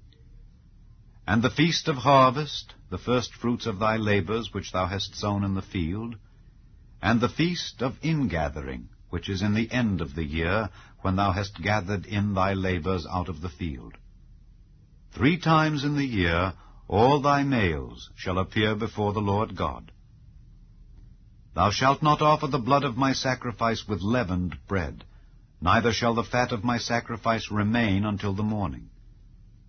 The first of the firstfruits of thy land thou shalt bring into the house of the Lord thy God. Thou shalt not see the kid in his mother's milk. Behold, I send an angel before thee to keep thee in the way, and to bring thee into the place which I have prepared. Beware of him, and obey his voice. Provoke him not, for he will not pardon your transgressions, for my name is in him. But if thou shalt indeed obey his voice, and do all that I speak, then I will be an enemy unto thine enemies, and an adversary unto thine adversaries. For mine angel shall go before thee, and bring thee in unto the Amorites, and the Hittites, and the Perizzites, and the Canaanites, and the Hivites, and the Jebusites, and I will cut them off. Thou shalt not bow down to their gods, nor serve them, nor do after their works, but thou shalt utterly overthrow them, and quite break down their images. And ye shall serve the Lord your God, and he shall bless thy bread and thy water, and I will take sickness away from the midst of thee. There shall nothing cast their young, nor be barren in thy land. The number of thy days I will fulfill.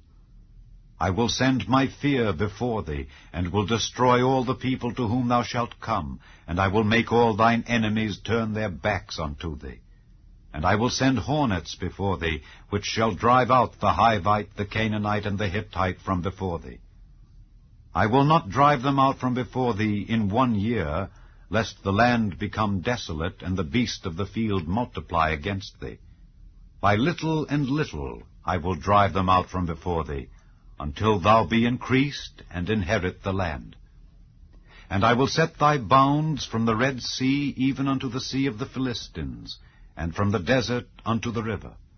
For I will deliver the inhabitants of the land into your hand, and thou shalt drive them out before thee. Thou shalt make no covenant with them, nor with their gods. They shall not dwell in thy land, lest they make thee sin against me. For if thou serve their gods, it will surely be a snare unto thee. Chapter 24. And he said unto Moses, Come up unto the Lord, thou and Aaron, Nadab and Abihu, and 70 of the elders of Israel, and worship ye afar off. And Moses alone shall near the Lord, but they shall not come nigh, neither shall the people go up with him. And Moses came and told the people all the words of the Lord, and all the judgments. And all the people answered with one voice, and said, All the words which the Lord hath said will we do. And Moses wrote all the words of the Lord, and rose up early in the morning, and builded an altar under the hill, and 12 pillars, according to the 12 tribes of Israel. And he sent young men of the children of Israel, which offered burnt offerings and sacrificed peace offerings of oxen unto the Lord. And Moses took half of the blood, and put it in basins, and half of the blood he sprinkled on the altar. And he took the book of the covenant, and read in the audience of the people. And they said, All that the Lord hath said will we do, and be obedient. And Moses took the blood, and sprinkled it on the people, and said, Behold the blood of the covenant which the Lord hath made with you concerning all these words. Then went up Moses and Aaron, Nadab and Abihu, and 70 of the elders of Israel, and they saw the God of Israel. And there was under his feet as it were a paved work of a sapphire stone, and as it were the body of heaven in his clearness. And upon the nobles of the children of Israel he laid not his hand. also they saw God, and did eat and drink. And the Lord said unto Moses, Come up to me into the mount, and be there. And I will give thee tables of stone, and a law and commandments which I have written, that thou mayest teach them. And Moses rose up, and his minister Joshua, and Moses went up into the mount of God. And he said unto the elders, Tarry ye here for us until we come again unto you. And behold, Aaron and Hur are with you. If any man have any matters to do, let him come unto them. And Moses went up into the mount, and a cloud covered the mount. And the glory of the Lord abode upon Mount Sinai, and the cloud covered it 6 days. And the 7th day he called unto Moses out of the midst of the cloud. And the sight of the glory of the Lord was like devouring fire on the top of the mount in the eyes of the children of Israel. And Moses went into the midst of the cloud, and gat him up into the mount. And Moses was in the mount 40 days and 40 nights. Chapter 25. And the Lord spake unto Moses, saying, Speak unto the children of Israel, that they bring me an offering. Of every man that giveth it willingly with his heart, ye shall take my offering.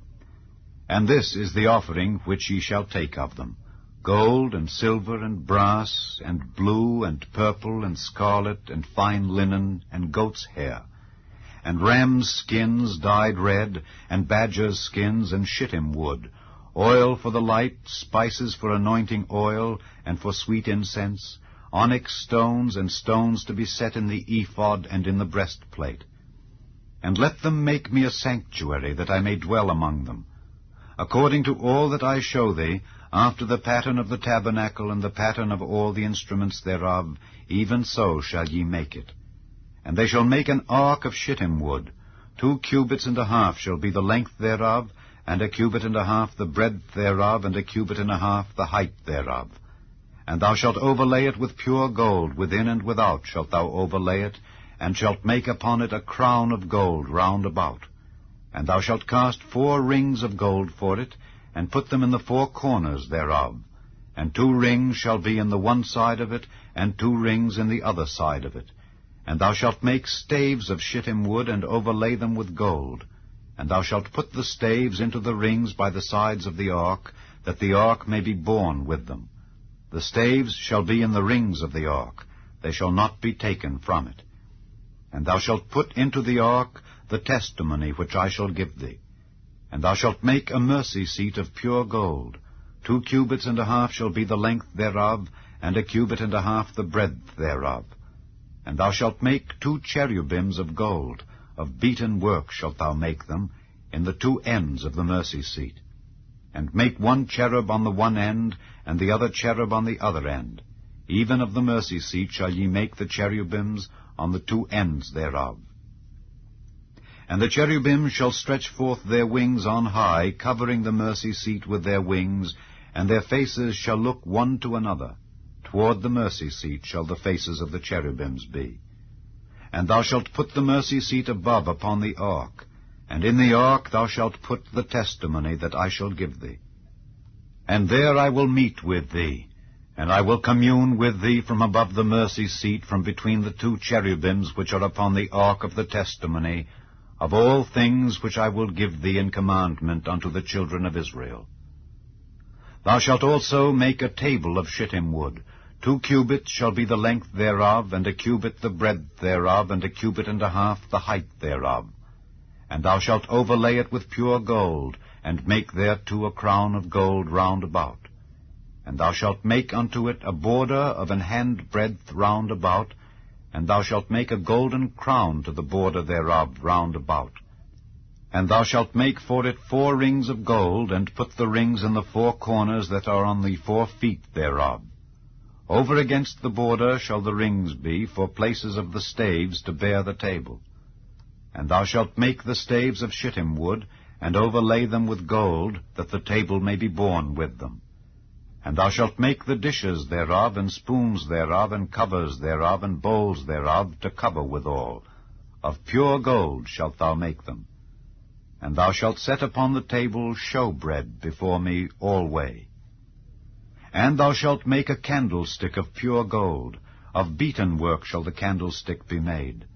His shaft and his branches, his bowls, his knops, and his flowers shall be of the same. And 6 branches shall come out of the sides of it, 3 branches of the candlestick out of the one side, and 3 branches of the candlestick out of the other side. 3 bowls made like unto almonds, with a knop and a flower in one branch, and 3 bowls made like almonds in the other branch, with a knop and a flower. So in the 6 branches that come out of the candlestick. And in the candlestick shall be 4 bowls made like unto almonds, with their knops and their flowers. And there shall be a knop under 2 branches of the same, and a knop under 2 branches of the same, and a knop under 2 branches of the same, according to the 6 branches that proceed out of the candlestick. Their knops and their branches shall be of the same. All it shall be one beaten work of pure gold. And thou shalt make the 7 lamps thereof, and they shall light the lamps thereof, that they may give light over against it. And the tongs thereof and the snuff dishes thereof shall be of pure gold. Of a talent of pure gold shall he make it with all these vessels. And look that thou make them after their pattern, which was showed thee in the mount. Chapter 26. Moreover, thou shalt make the tabernacle with 10 curtains of fine twined linen, and blue, and purple, and scarlet. With cherubims of cunning work shalt thou make them. The length of one curtain shall be 28 cubits, and the breadth of one curtain 4 cubits, and every one of the curtains shall have one measure. The 5 curtains shall be coupled together one to another, and other 5 curtains shall be coupled one to another. And thou shalt make loops of blue upon the edge of the one curtain from the selvage in the coupling, and likewise shalt thou make in the uttermost edge of another curtain in the coupling of the second. 50 loops shalt thou make in the one curtain, and 50 loops shalt thou make in the edge of the curtain that is in the coupling of the second, that the loops may take hold one of another. And thou shalt make 50 taches of gold, and couple the curtains together with the taches, and it shall be one tabernacle. And thou shalt make curtains of goat's hair to be a covering upon the tabernacle. 11 curtains shalt thou make. The length of one curtain shall be 30 cubits, and the breadth of one curtain 4 cubits. And the 11 curtains shall be all of one measure. And thou shalt couple 5 curtains by themselves, and 6 curtains by themselves, and shalt double the 6th curtain in the forefront of the tabernacle. And thou shalt make 50 loops on the edge of the one curtain that is outmost in the coupling, and 50 loops in the edge of the curtain which coupleth the second. And thou shalt make 50 taches of brass, and put the taches into the loops, and couple the tent together, that it may be one. And the remnant that remaineth of the curtains of the tent, the half curtain that remaineth, shall hang over the back side of the tabernacle. And a cubit on the one side, and a cubit on the other side of that which remaineth in the length of the curtains of the tent, it shall hang over the sides of the tabernacle on this side and on that side, to cover it. And thou shalt make a covering for the tent of rams' skins dyed red, and a covering above of badgers' skins. And thou shalt make boards for the tabernacle of shittim wood standing up. 10 cubits shall be the length of a board, and a cubit and a half shall be the breadth of one board. 2 tenons shall there be in one board, set in order one against another. Thus shalt thou make for all the boards of the tabernacle. And thou shalt make the boards for the tabernacle 20 boards on the south side southward. And thou shalt make 40 sockets of silver under the 20 boards, 2 sockets under one board for his 2 tenons, and 2 sockets under another board for his 2 tenons. And for the second side of the tabernacle on the north side there shall be 20 boards. And there 40 sockets of silver, 2 sockets under one board, and 2 sockets under another board. And for the sides of the tabernacle westward thou shalt make 6 boards. And 2 boards shalt thou make for the corners of the tabernacle in the 2 sides. And they shall be coupled together beneath, and they shall be coupled together above the head of it unto one ring. Thus shall it be for them both. They shall be for the 2 corners. And they shall be 8 boards, and their sockets of silver, 16 sockets, 2 sockets under one board, and 2 sockets under another board. And thou shalt make bars of shittim wood, 5 for the boards of the one side of the tabernacle, and 5 bars for the boards of the other side of the tabernacle, and 5 bars for the boards of the side of the tabernacle, for the 2 sides westward. And the middle bar in the midst of the boards shall reach from end to end. And thou shalt overlay the boards with gold, and make their rings of gold for places for the bars, and thou shalt overlay the bars with gold. And thou shalt rear up the tabernacle according to the fashion thereof which was showed thee in the mount. And thou shalt make a veil of blue and purple and scarlet and fine twined linen of cunning work. With cherubims shall it be made. And thou shalt hang it upon 4 pillars of shittim wood overlaid with gold. Their hooks shall be of gold upon the 4 sockets of silver. And thou shalt hang up the veil under the taches, that thou mayest bring in thither within the veil the ark of the testimony. And the veil shall divide unto you between the holy place and the most holy. And thou shalt put the mercy seat upon the ark of the testimony in the most holy place. And thou shalt set the table without the veil, and the candlestick over against the table on the side of the tabernacle toward the south. And thou shalt put the table on the north side. And thou shalt make an hanging for the door of the tent of blue and purple and scarlet and fine twined linen wrought with needlework.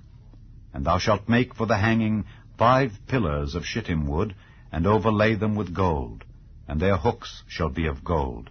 And thou shalt cast 5 sockets of brass for them. Chapter 27. And thou shalt make an altar of shittim wood, 5 cubits long and 5 cubits broad. The altar shall be 4 square, and the height thereof shall be 3 cubits.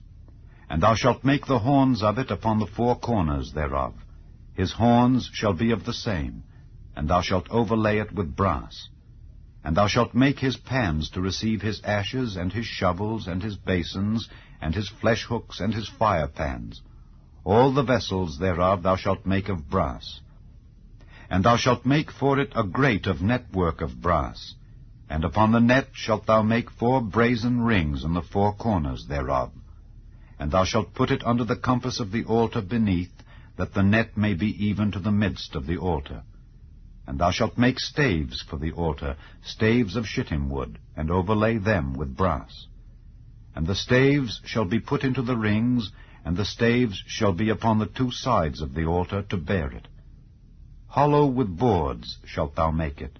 As it was showed thee in the mount, so shall they make it. And thou shalt make the court of the tabernacle. For the south side southward there shall be hangings for the court of fine twined linen of 100 cubits long for one side. And the 20 pillars thereof and their 20 sockets shall be of brass. The hooks of the pillars and their fillets shall be of silver. And likewise for the north side in length there shall be hangings of 100 cubits long, and his 20 pillars and their 20 sockets of brass, the hooks of the pillars and their fillets of silver. And for the breadth of the court on the west side shall be hangings of 50 cubits, their pillars 10, and their sockets 10. And the breadth of the court on the east side eastward shall be 50 cubits. The hangings of one side of the gate shall be 15 cubits, their pillars 3, and their sockets 3. And on the other side shall be hangings 15 cubits, their pillars 3, and their sockets 3. And for the gate of the court shall be an hanging of 20 cubits, of blue and purple and scarlet and fine twined linen wrought with needlework. And their pillars shall be 4, and their sockets 4. All the pillars round about the court shall be filleted with silver. Their hooks shall be of silver, and their sockets of brass. The length of the court shall be 100 cubits, and the breadth 50 everywhere, and the height 5 cubits of fine twined linen, and their sockets of brass. All the vessels of the tabernacle and all the service thereof, and all the pins thereof, and all the pins of the court shall be of brass. And thou shalt command the children of Israel that they bring thee pure oil olive beaten for the light, to cause the lamp to burn always. In the tabernacle of the congregation without the veil, which is before the testimony, Aaron and his sons shall order it from evening to morning before the Lord. It shall be a statute forever unto their generations on the behalf of the children of Israel. Chapter 28. And take thou unto thee Aaron thy brother and his sons with him from among the children of Israel, that he may minister unto me in the priest's office, even Aaron, Nadab, and Abihu, Eleazar, and Ithamar, Aaron's sons. And thou shalt make holy garments for Aaron thy brother, for glory and for beauty. And thou shalt speak unto all that are wise-hearted, whom I have filled with the spirit of wisdom, that they may make Aaron's garments to consecrate him, that he may minister unto me in the priest's office. And these are the garments which they shall make: a breastplate, and an ephod, and a robe, and a broidered coat, a mitre, and a girdle. And they shall make holy garments for Aaron thy brother and his sons, that he may minister unto me in the priest's office. And they shall take gold, and blue, and purple, and scarlet, and fine linen. And they shall make the ephod of gold, of blue, and of purple, of scarlet, and fine twined linen with cunning work. It shall have the 2 shoulder pieces thereof joined at the 2 edges thereof, and so it shall be joined together. And the curious girdle of the ephod which is upon it shall be of the same, according to the work thereof, even of gold, of blue, and purple, and scarlet, and fine twined linen. And thou shalt take 2 onyx stones, and grave on them the names of the children of Israel, 6 of their names on one stone, and the other 6 names of the rest on the other stone, according to their birth. With the work of an engraver in stone, like the engravings of a signet, shalt thou engrave the 2 stones with the names of the children of Israel. Thou shalt make them to be set in ouches of gold. And thou shalt put the 2 stones upon the shoulders of the ephod for stones of memorial unto the children of Israel. And Aaron shall bear their names before the Lord upon his 2 shoulders for a memorial. And thou shalt make ouches of gold, and 2 chains of pure gold at the ends. Of wreathen work shalt thou make them, and fasten the wreathen chains to the ouches. And thou shalt make the breastplate of judgment with cunning work. After the work of the ephod thou shalt make it, of gold, of blue, and of purple, and of scarlet, and of fine twined linen shalt thou make it. 4 square it shall be, being doubled. A span shall be the length thereof, and a span shall be the breadth thereof. And thou shalt set in it settings of stones, even 4 rows of stones. The first row shall be a sardius, a topaz, and a carbuncle. This shall be the first row. And the second row shall be an emerald, a sapphire, and a diamond. And the third row a ligure, an agate, and an amethyst. And the 4th row a beryl, and an onyx, and a jasper. They shall be set in gold in their enclosings. And the stones shall be with the names of the children of Israel, 12 according to their names, like the engravings of a signet. Every one with his name shall they be, according to the 12 tribes. And thou shalt make upon the breastplate chains at the ends of wreathen work of pure gold. And thou shalt make upon the breastplate 2 rings of gold, and shalt put the 2 rings on the 2 ends of the breastplate. And thou shalt put the 2 wreathen chains of gold in the 2 rings which are on the ends of the breastplate. And the other 2 ends of the 2 wreathen chains thou shalt fasten in the 2 ouches, and put them on the shoulder pieces of the ephod before it. And thou shalt make 2 rings of gold, and thou shalt put them upon the 2 ends of the breastplate in the border thereof, which is in the side of the ephod inward.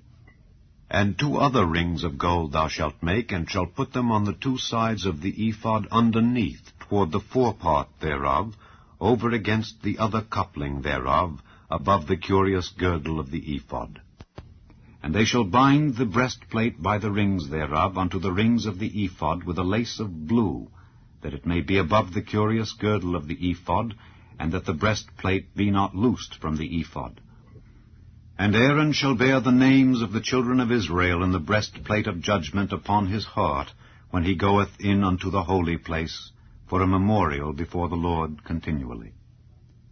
And thou shalt put in the breastplate of judgment the Urim and the Thummim, and they shall be upon Aaron's heart when he goeth in before the Lord. And Aaron shall bear the judgment of the children of Israel upon his heart before the Lord continually. And thou shalt make the robe of the ephod all of blue, and there shall be an hole in the top of it in the midst thereof. It shall have a binding of woven work round about the hole of it, as it were the hole of an habergeon, that it be not rent. And beneath upon the hem of it thou shalt make pomegranates of blue, and of purple, and of scarlet round about the hem thereof, and bells of gold between them round about, a golden bell and a pomegranate, a golden bell and a pomegranate upon the hem of the robe round about. And it shall be upon Aaron to minister, and his sound shall be heard when he goeth in unto the holy place before the Lord, and when he cometh out, that he die not. And thou shalt make a plate of pure gold, and grave upon it, like the engravings of a signet, Holiness to the Lord. And thou shalt put it on a blue lace, that it may be upon the mitre, upon the forefront of the mitre it shall be. And it shall be upon Aaron's forehead, that Aaron may bear the iniquity of the holy things which the children of Israel shall hallow in all their holy gifts. And it shall be always upon his forehead, that they may be accepted before the Lord. And thou shalt embroider the coat of fine linen, and thou shalt make the mitre of fine linen, and thou shalt make the girdle of needlework. And for Aaron's sons thou shalt make coats, and thou shalt make for them girdles, and bonnets shalt thou make for them, for glory and for beauty. And thou shalt put them upon Aaron thy brother, and his sons with him, and shalt anoint them, and consecrate them, and sanctify them, that they may minister unto me in the priest's office. And thou shalt make them linen breeches to cover their nakedness. From the loins even unto the thighs they shall reach. And they shall be upon Aaron and upon his sons, when they come in unto the tabernacle of the congregation, or when they come near unto the altar to minister in the holy place, that they bear not iniquity and die. It shall be a statute forever unto him and his seed after him. Chapter 29. And this is the thing that thou shalt do unto them, to hallow them, to minister unto me in the priest's office. Take 1 young bullock, and 2 rams without blemish, and unleavened bread, and cakes unleavened tempered with oil, and wafers unleavened anointed with oil. Of wheaten flour shalt thou make them. And thou shalt put them into 1 basket, and bring them in the basket with the bullock and the 2 rams. And Aaron and his sons thou shalt bring unto the door of the tabernacle of the congregation, and shalt wash them with water. And thou shalt take the garments, and put upon Aaron the coat, and the robe of the ephod, and the breastplate, and gird him with the curious girdle of the ephod. And thou shalt put the mitre upon his head, and put the holy crown upon the mitre. Then shalt thou take the anointing oil, and pour it upon his head, and anoint him. And thou shalt bring his sons, and put coats upon them. And thou shalt gird them with girdles, Aaron and his sons, and put the bonnets on them. And the priest's office shall be theirs for a perpetual statute, and thou shalt consecrate Aaron and his sons. And thou shalt cause a bullock to be brought before the tabernacle of the congregation, and Aaron and his sons shall put their hands upon the head of the bullock. And thou shalt kill the bullock before the Lord by the door of the tabernacle of the congregation. And thou shalt take of the blood of the bullock, and put it upon the horns of the altar with thy finger, and pour all the blood beside the bottom of the altar. And thou shalt take all the fat that covereth the inwards, and the caul that is above the liver, and the 2 kidneys, and the fat that is upon them, and burn them upon the altar. But the flesh of the bullock, and his skin, and his dung, shalt thou burn with fire without the camp. It is a sin offering. Thou shalt also take 1 ram, and Aaron and his sons shall put their hands upon the head of the ram. And thou shalt slay the ram, and thou shalt take his blood, and sprinkle it round about upon the altar. And thou shalt cut the ram in pieces, and wash the inwards of him and his legs, and put them unto his pieces, and unto his head. And thou shalt burn the whole ram upon the altar. It is a burnt offering unto the Lord. It is a sweet savour, an offering made by fire unto the Lord. And thou shalt take the other ram, and Aaron and his sons shall put their hands upon the head of the ram. Then shalt thou kill the ram, and take of his blood, and put it upon the tip of the right ear of Aaron, and upon the tip of the right ear of his sons, and upon the thumb of their right hand, and upon the great toe of their right foot, and sprinkle the blood upon the altar round about. And thou shalt take of the blood that is upon the altar, and of the anointing oil, and sprinkle it upon Aaron, and upon his garments, and upon his sons, and upon the garments of his sons with him. And he shall be hallowed, and his garments, and his sons' garments with him. Also thou shalt take of the ram the fat and the rump, and the fat that covereth the inwards, and the caul above the liver, and the 2 kidneys, and the fat that is upon them, and the right shoulder, for it is a ram of consecration. And 1 loaf of bread, and 1 cake of oiled bread, and 1 wafer out of the basket of the unleavened bread that is before the Lord. And thou shalt put all in the hands of Aaron, and in the hands of his sons, and shalt wave them for a wave offering before the Lord. And thou shalt receive them of their hands, and burn them upon the altar for a burnt offering, for a sweet savour before the Lord. It is an offering made by fire unto the Lord.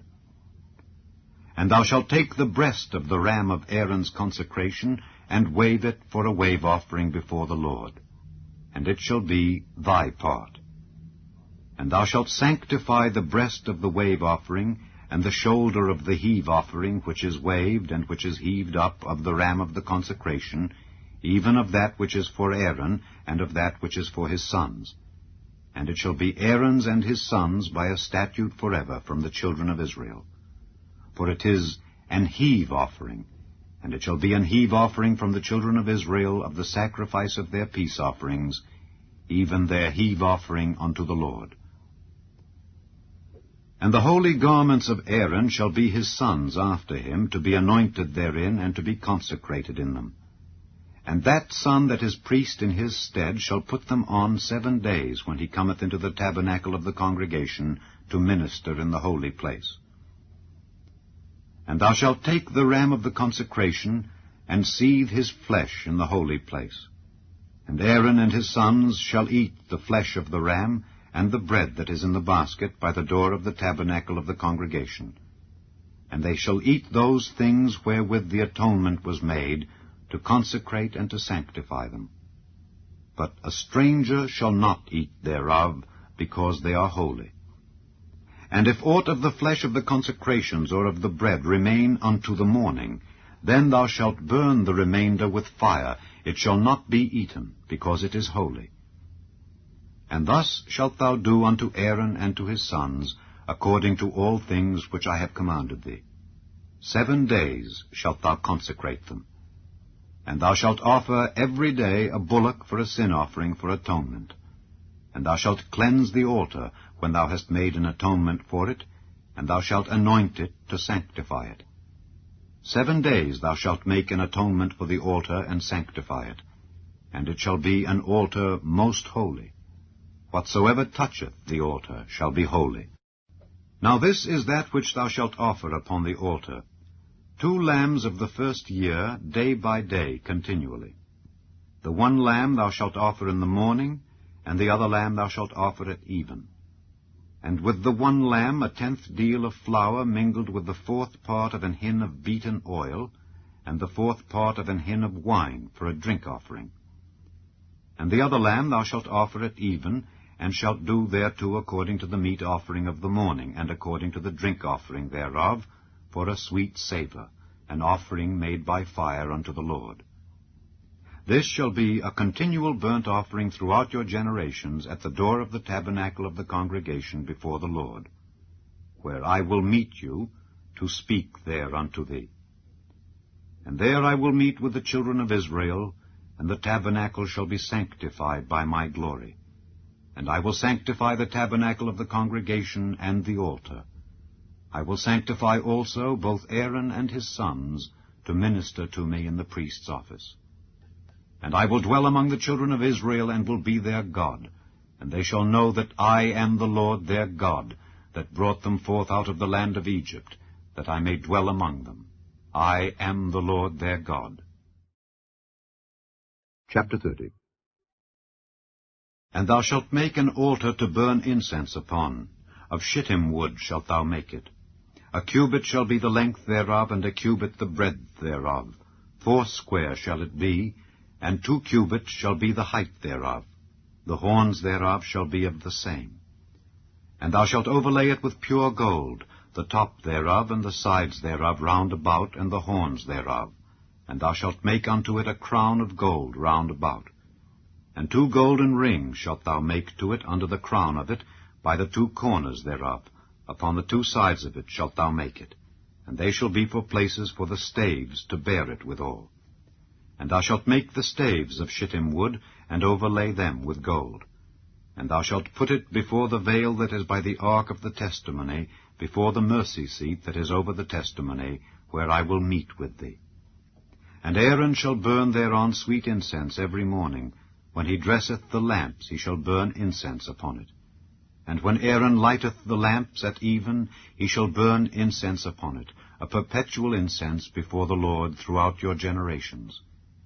Ye shall offer no strange incense thereon, nor burnt sacrifice, nor meat offering, neither shall ye pour drink offering thereon.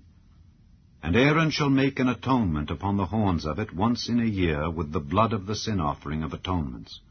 Once in the year shall he make atonement upon it throughout your generations.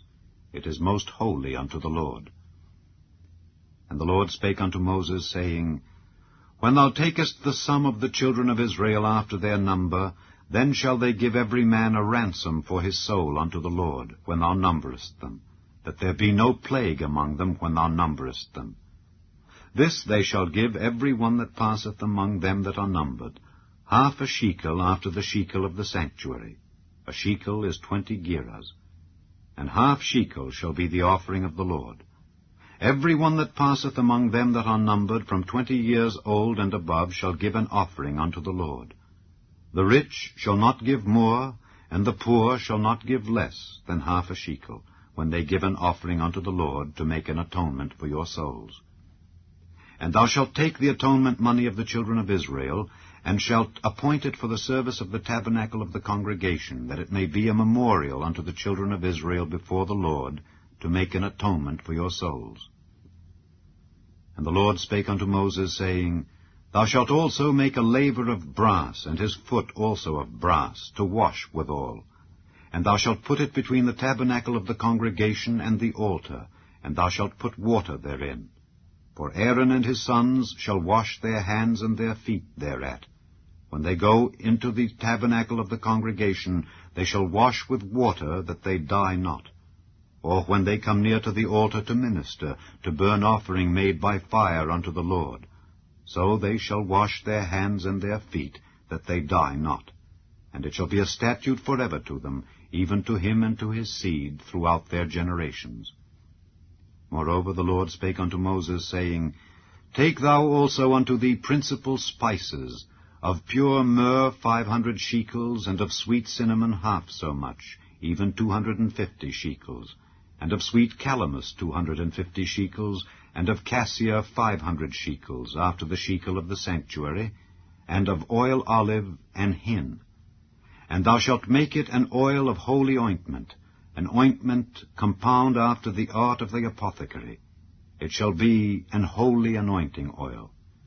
And thou shalt anoint the tabernacle of the congregation therewith, and the ark of the testimony, and the table and all his vessels, and the candlestick and his vessels, and the altar of incense, and the altar of burnt offering with all his vessels, and the laver and his foot. And thou shalt sanctify them, that they may be most holy. Whatsoever toucheth them shall be holy. And thou shalt anoint Aaron and his sons, and consecrate them, that they may minister unto me in the priest's office. And thou shalt speak unto the children of Israel, saying, This shall be an holy anointing oil unto me throughout your generations. Upon man's flesh shall it not be poured, neither shall ye make any other like it after the composition of it. It is holy, and it shall be holy unto you. Whosoever compoundeth any like it, or whosoever putteth any of it upon a stranger, shall even be cut off from his people. And the Lord said unto Moses, Take unto thee sweet spices, stacte, and onycha, and galbanum, these sweet spices with pure frankincense. Of each shall there be a like weight. And thou shalt make it a perfume, a confection after the art of the apothecary, tempered together, pure and holy. And thou shalt beat some of it very small, and put of it before the testimony in the tabernacle of the congregation, where I will meet with thee. It shall be unto you most holy. And as for the perfume which thou shalt make, ye shall not make to yourselves according to the composition thereof. It shall be unto thee holy for the Lord. Whosoever shall make like unto that, to smell thereto, shall even be cut off from his people. Chapter 31. And the Lord spake unto Moses, saying, See, I have called by name Bezaleel the son of Uri, the son of Hur, of the tribe of Judah. And I have filled him with the Spirit of God, in wisdom and in understanding and in knowledge and in all manner of workmanship, to devise cunning works, to work in gold and in silver and in brass, and in cutting of stones, to set them, and in carving of timber, to work in all manner of workmanship. And I, behold, I have given with him Aholiab, the son of Ahisamach, of the tribe of Dan. And in the hearts of all that are wise-hearted I have put wisdom, that they may make all that I have commanded thee. The tabernacle of the congregation, and the ark of the testimony, and the mercy seat that is thereupon, and all the furniture of the tabernacle, and the table and his furniture, and the pure candlestick with all his furniture, and the altar of incense, and the altar of burnt offering with all his furniture, and the laver and his foot, and the cloths of service, and the holy garments for Aaron the priest, and the garments of his sons, to minister in the priest's office, and the anointing oil, and sweet incense for the holy place. According to all that I have commanded thee shall they do. And the Lord spake unto Moses, saying, Speak thou also unto the children of Israel, saying, Verily my Sabbaths ye shall keep, for it is a sign between me and you throughout your generations, that ye may know that I am the Lord that doth sanctify you. Ye shall keep the Sabbath, therefore, for it is holy unto you. Every one that defileth it shall surely be put to death, for whosoever doeth any work therein, that soul shall be cut off from among his people. 6 days may work be done, but in the 7th is the Sabbath of rest, holy to the Lord.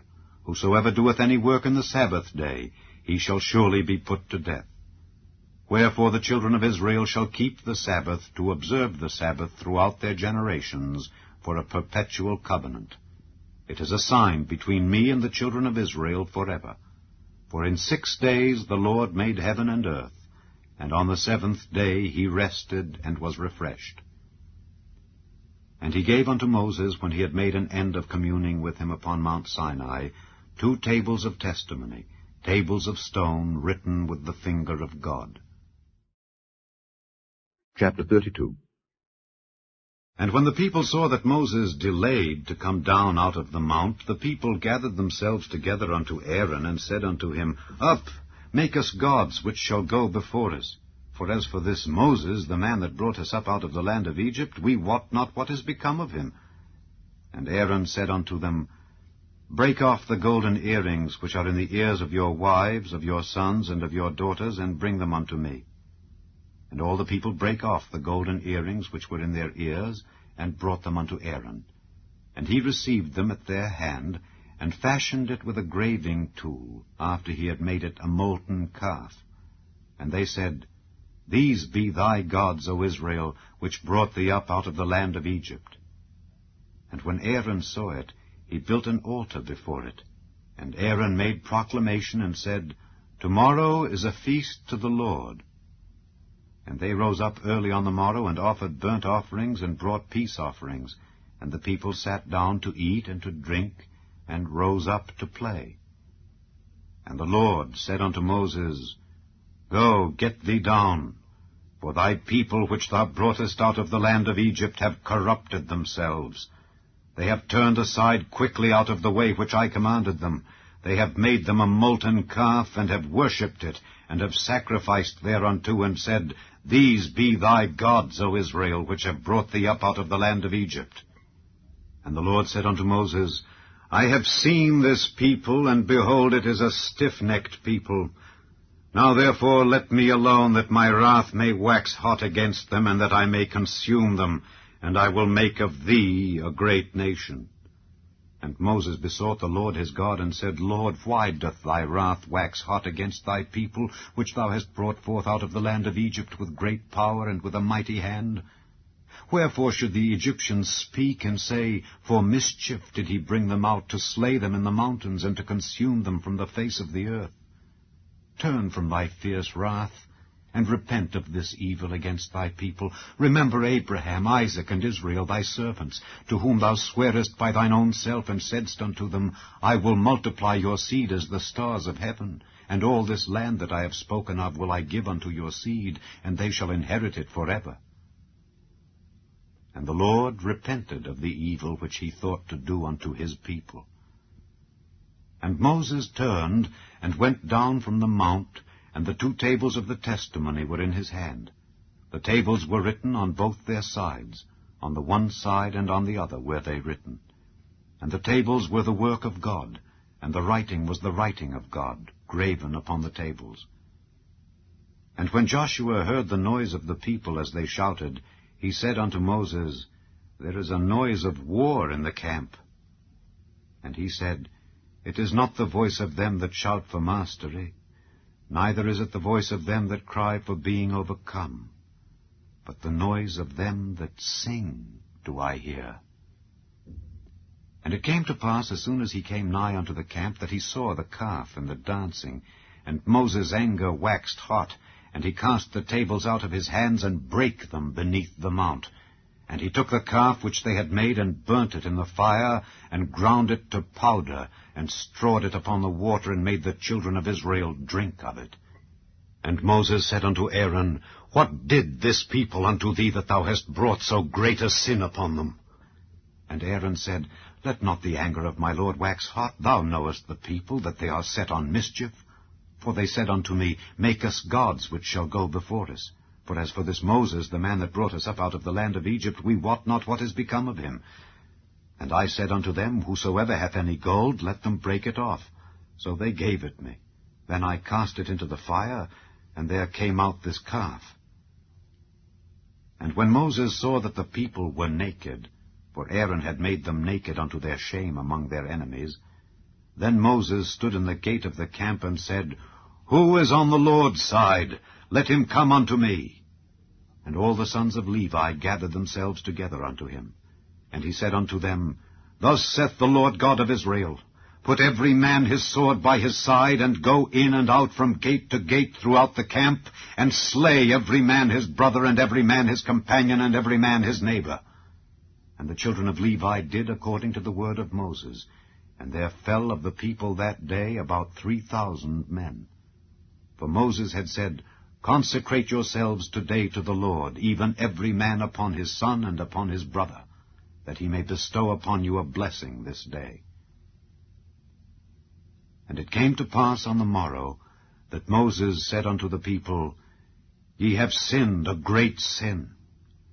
And now I will go up unto the Lord. Peradventure I shall make an atonement for your sin. And Moses returned unto the Lord, and said, O, this people have sinned a great sin, and have made them gods of gold. Yet now, if thou wilt, forgive their sin. And if not, blot me, I pray thee, out of thy book which thou hast written. And the Lord said unto Moses, Whosoever hath sinned against me, him will I blot out of my book.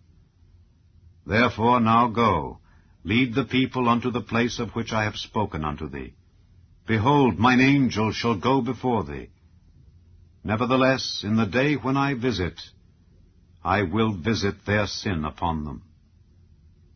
And the Lord plagued the people, because they made the calf which Aaron made. Chapter 33. And the Lord said unto Moses, Depart and go up hence, thou and the people which thou hast brought up out of the land of Egypt, unto the land which I sware unto Abraham, to Isaac, and to Jacob, saying, Unto thy seed will I give it. And I will send an angel before thee, and I will drive out the Canaanite, the Amorite, and the Hittite, and the Perizzite, the Hivite, and the Jebusite, unto a land flowing with milk and honey. For I will not go up in the midst of thee, for thou art a stiff-necked people, lest I consume thee in the way. And when the people heard these evil tidings, they mourned, and no man did put on him his ornaments. For the Lord had said unto Moses, Say unto the children of Israel, Ye are a stiff-necked people. I will come up into the midst of thee in a moment, and consume thee. Therefore now put off thy ornaments from thee, that I may know what to do unto thee. And the children of Israel stripped themselves of their ornaments by the Mount Horeb. And Moses took the tabernacle, and pitched it without the camp, afar off from the camp, and called it the tabernacle of the congregation. And it came to pass that every one which sought the Lord went out unto the tabernacle of the congregation, which was without the camp. And it came to pass, when Moses went out unto the tabernacle, that all the people rose up, and stood every man at his tent door, and looked after Moses until he was gone into the tabernacle. And it came to pass, as Moses entered into the tabernacle, the cloudy pillar descended and stood at the door of the tabernacle, and the Lord talked with Moses.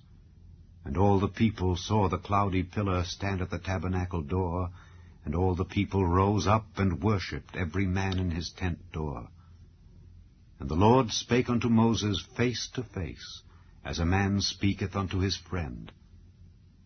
And he turned again into the camp, but his servant Joshua the son of Nun, a young man, departed not out of the tabernacle. And Moses said unto the Lord, See, thou sayest unto me, Bring up this people, and thou hast not let me know whom thou wilt send with me. Yet thou hast said, I know thee by name, and thou hast also found grace in my sight. Now therefore I pray thee, if I have found grace in thy sight, show me now thy way, that I may know thee, that I may find grace in thy sight, and consider that this nation is thy people. And he said, My presence shall go with thee, and I will give thee rest. And he said unto him, If thy presence go not with me, carry us not up hence.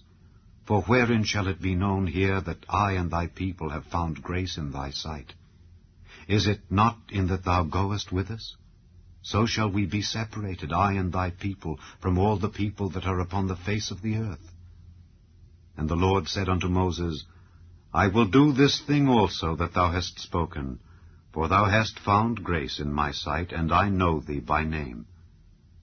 And he said, I beseech thee, show me thy glory. And he said, I will make all my goodness pass before thee, and I will proclaim the name of the Lord before thee, and will be gracious to whom I will be gracious, and will show mercy on whom I will show mercy. And he said, Thou canst not see my face, for there shall no man see me and live. And the Lord said, Behold, there is a place by me, and thou shalt stand upon a rock.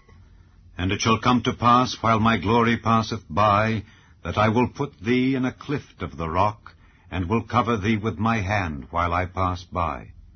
And I will take away mine hand, and thou shalt see my back parts, but my face shall not be seen. Chapter 34. And the Lord said unto Moses, Hew thee 2 tables of stone like unto the first, and I will write upon these tables the words that were in the first tables which thou breakest. And be ready in the morning, and come up in the morning unto Mount Sinai, and present thyself there to me in the top of the mount. And no man shall come up with thee, neither let any man be seen throughout all the mount, neither let the flocks nor herds feed before that mount. And he hewed 2 tables of stone like unto the first. And Moses rose up early in the morning, and went up unto Mount Sinai, as the Lord had commanded him, and took in his hand the 2 tables of stone. And the Lord descended in the cloud, and stood with him there, and proclaimed the name of the Lord. And the Lord passed by before him, and proclaimed, the Lord God, merciful and gracious, long-suffering, and abundant in goodness and truth, keeping mercy for thousands, forgiving iniquity and transgression and sin, and that will by no means clear the guilty, visiting the iniquity of the fathers upon the children and upon the children's children unto the third and to the fourth generation. And Moses made haste, and bowed his head toward the earth, and worshipped. And he said, If now I have found grace in thy sight, O Lord, let my Lord, I pray thee, go among us, for it is a stiff-necked people, and pardon our iniquity and our sin, and take us for thine inheritance. And he said, Behold, I make a covenant. Before all thy people I will do marvels such as have not been done in all the earth, nor in any nation. And all the people among which thou art shall see the work of the Lord. For it is a terrible thing that I will do with thee. Observe thou that which I command thee this day. Behold, I drive out before thee the Amorite, and the Canaanite, and the Hittite, and the Perizzite, and the Hivite, and the Jebusite.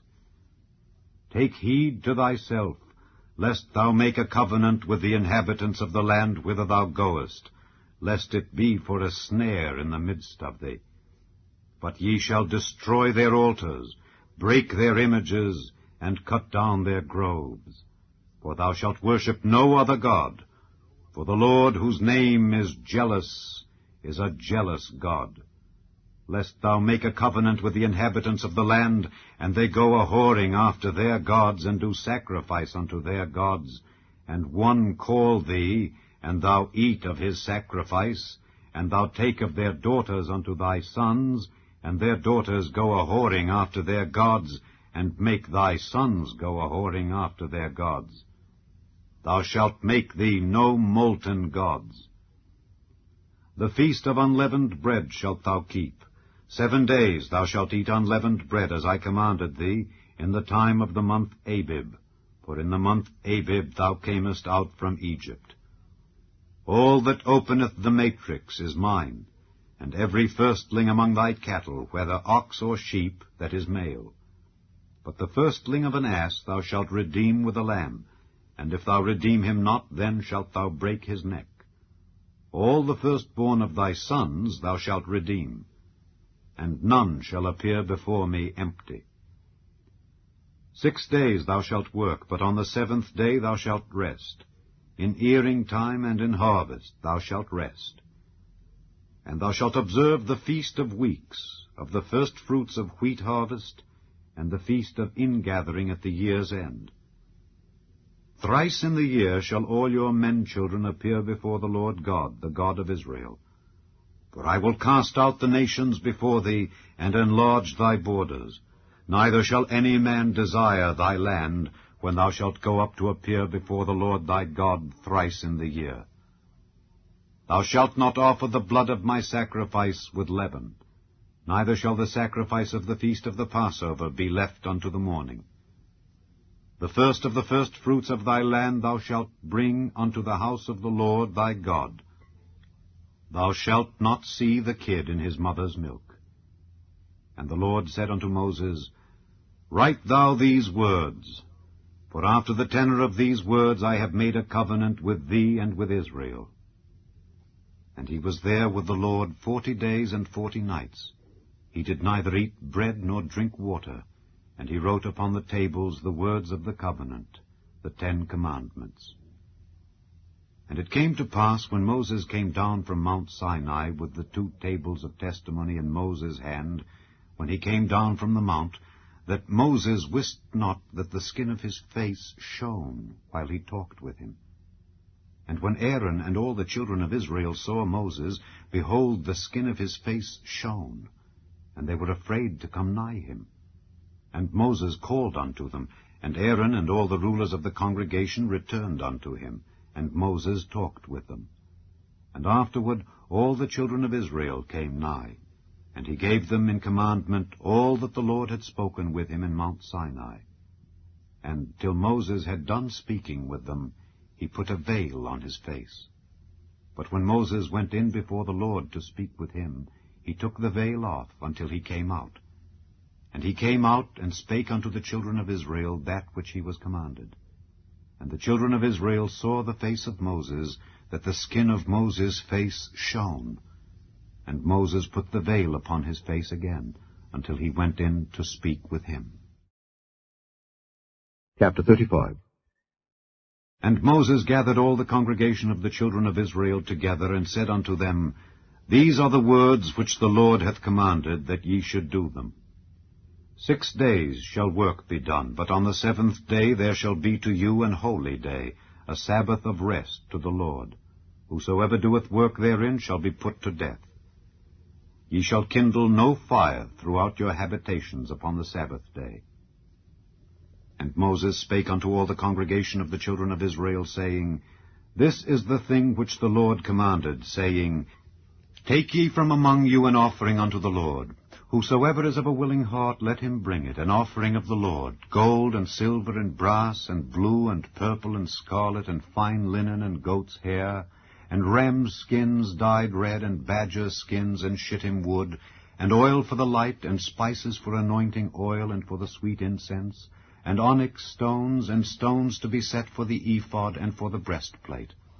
And every wise-hearted among you shall come and make all that the Lord hath commanded, the tabernacle, his tent and his covering, his taches and his boards, his bars, his pillars and his sockets, the ark and the staves thereof, with the mercy seat and the veil of the covering, the table and his staves, and all his vessels, and the showbread, the candlestick also for the light, and his furniture and his lamps, with the oil for the light, and the incense altar and his staves, and the anointing oil, and the sweet incense, and the hanging for the door at the entering in of the tabernacle, the altar of burnt offering with his brazen grate, his staves, and all his vessels, the laver and his foot, the hangings of the court, his pillars and their sockets, and the hanging for the door of the court, the pins of the tabernacle and the pins of the court, and their cords, the cloths of service to do service in the holy place, the holy garments for Aaron the priest, and the garments of his sons to minister in the priest's office.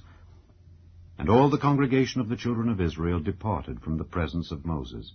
And they came every one whose heart stirred him up, and every one whom his spirit made willing, and they brought the Lord's offering to the work of the tabernacle of the congregation, and for all his service, and for the holy garments. And they came, both men and women, as many as were willing-hearted, and brought bracelets, and earrings, and rings, and tablets, all jewels of gold. And every man that offered an offering of gold unto the Lord. And every man with whom was found blue and purple and scarlet and fine linen and goat's hair and red skins of rams and badger skins brought them. Every one that did offer an offering of silver and brass brought the Lord's offering. And every man with whom was found shittim wood for any work of the service brought it. And all the women that were wise-hearted did spin with their hands, and brought that which they had spun, both of blue and of purple and of scarlet and of fine linen. And all the women whose hearts stirred them up in wisdom spun goat's hair. And the rulers brought onyx stones, and stones to be set for the ephod and for the breastplate, and spice and oil for the light, and for the anointing oil, and for the sweet incense. The children of Israel brought a willing offering unto the Lord, every man and woman, whose heart made them willing to bring for all manner of work, which the Lord had commanded to be made by the hand of Moses. And Moses said unto the children of Israel, See, the Lord hath called by name Bezaleel the son of Uri, the son of Hur, of the tribe of Judah, and he hath filled him with the Spirit of God, in wisdom, in understanding, and in knowledge, and in all manner of workmanship, and to devise curious works, to work in gold, and in silver, and in brass, and in the cutting of stones, to set them, and in carving of wood, to make any manner of cunning work. And he hath put in his heart that he may teach, both he and Aholiab the son of Ahisamach of the tribe of Dan. Them hath he filled with wisdom of heart, to work all manner of work, of the engraver, and of the cunning workman, and of the embroiderer in blue, and in purple, in scarlet, and in fine linen, and of the weaver, even of them that do any work, and of those that devise cunning work. Chapter 36. Then wrought Bezaleel and Aholiab, and every wise-hearted man in whom the Lord put wisdom and understanding, to know how to work all manner of work for the service of the sanctuary, according to all that the Lord had commanded. And Moses called Bezaleel and Aholiab, and every wise-hearted man in whose heart the Lord had put wisdom, even every one whose heart stirred him up to come unto the work to do it.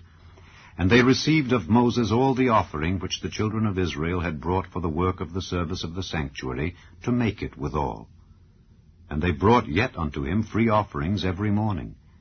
And all the wise men that wrought all the work of the sanctuary came every man from his work which they made, and they spake unto Moses, saying, The people bring much more than enough for the service of the work which the Lord commanded to make.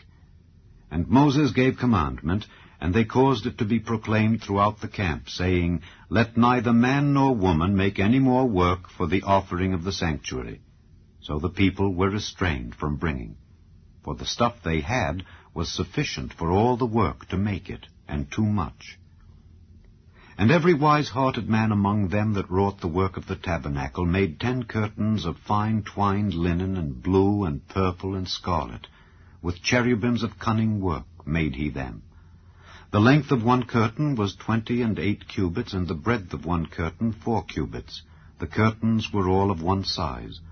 And he coupled the 5 curtains one unto another, and the other 5 curtains he coupled one unto another.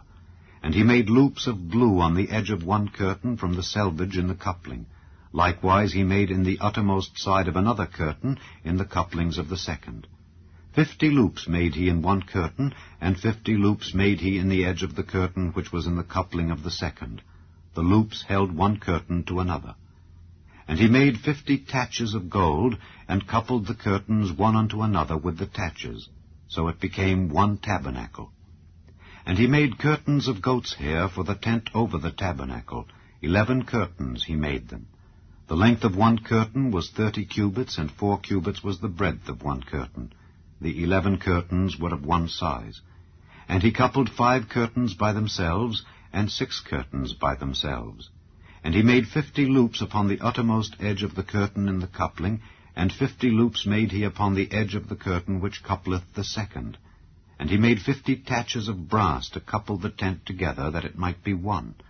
And he made a covering for the tent of rams' skins dyed red, and a covering of badgers' skins above that. And he made boards for the tabernacle of shittim wood standing up. The length of a board was 10 cubits, and the breadth of a board 1 cubit and a half. One board had 2 tenons, equally distant one from another. Thus did he make for all the boards of the tabernacle. And he made boards for the tabernacle, 20 boards for the south side southward, and 40 sockets of silver he made under the 20 boards, 2 sockets under one board for his 2 tenons, and 2 sockets under another board for his 2 tenons. And for the other side of the tabernacle, which is toward the north corner, he made 20 boards, and there 40 sockets of silver, 2 sockets under one board, and 2 sockets under another board. And for the sides of the tabernacle westward he made 6 boards, and 2 boards made he for the corners of the tabernacle in the 2 sides. And they were coupled beneath, and coupled together at the head thereof to one ring. Thus he did to both of them in both the corners. And there were 8 boards, and their sockets were 16 sockets of silver, under every board 2 sockets. And he made bars of shittim wood, 5 for the boards of the one side of the tabernacle, and 5 bars for the boards of the other side of the tabernacle, and 5 bars for the boards of the tabernacle for the sides westward. And he made the middle bar to shoot through the boards from the one end to the other. And he overlaid the boards with gold, and made their rings of gold to be places for the bars, and overlaid the bars with gold. And he made a veil of blue and purple and scarlet and fine twined linen. With cherubims made he it of cunning work. And he made thereunto 4 pillars of shittim wood, and overlaid them with gold. Their hooks were of gold, and he cast for them 4 sockets of silver. And he made an hanging for the tabernacle door of blue and purple and scarlet and fine twined linen, of needlework, and the 5 pillars of it with their hooks. And he overlaid their chapiters and their fillets with gold, but their 5 sockets were of brass. Chapter 37. And Bezaleel made the ark of shittim wood. 2 cubits and a half was the length of it, and 1 cubit and a half the breadth of it, and 1 cubit and a half the height of it. And he overlaid it with pure gold within and without, and made a crown of gold to it round about. And he cast for it 4 rings of gold to be set by the 4 corners of it, even 2 rings upon the one side of it, and 2 rings upon the other side of it. And he made staves of shittim wood, and overlaid them with gold. And he put the staves into the rings by the sides of the ark, to bear the ark. And he made the mercy seat of pure gold. 2 cubits and a half was the length thereof, and 1 cubit and a half the breadth thereof.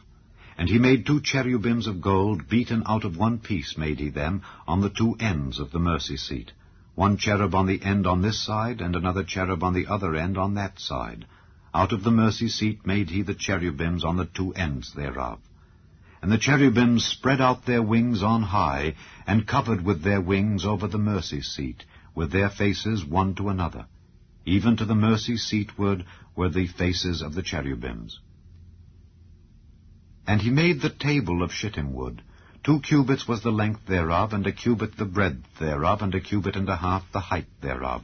And he overlaid it with pure gold, and made thereunto a crown of gold round about.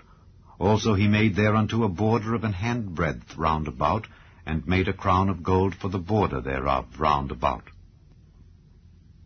And he cast for it 4 rings of gold, and put the rings upon the 4 corners that were in the 4 feet thereof. Over against the border were the rings, the places for the staves to bear the table. And he made the staves of shittim wood, and overlaid them with gold to bear the table. And he made the vessels which were upon the table, his dishes and his spoons and his bowls and his covers to cover withal, of pure gold. And he made the candlestick of pure gold. Of beaten work made he the candlestick. His shaft and his branch, his bowls, his knops, and his flowers were of the same. And 6 branches going out of the sides thereof, 3 branches of the candlestick out of the one side thereof, and 3 branches of the candlestick out of the other side thereof. 3 bowls made after the fashion of almonds in one branch, a knop and a flower, and 3 bowls made like almonds in another branch, a knop and a flower. So throughout the 6 branches going out of the candlestick.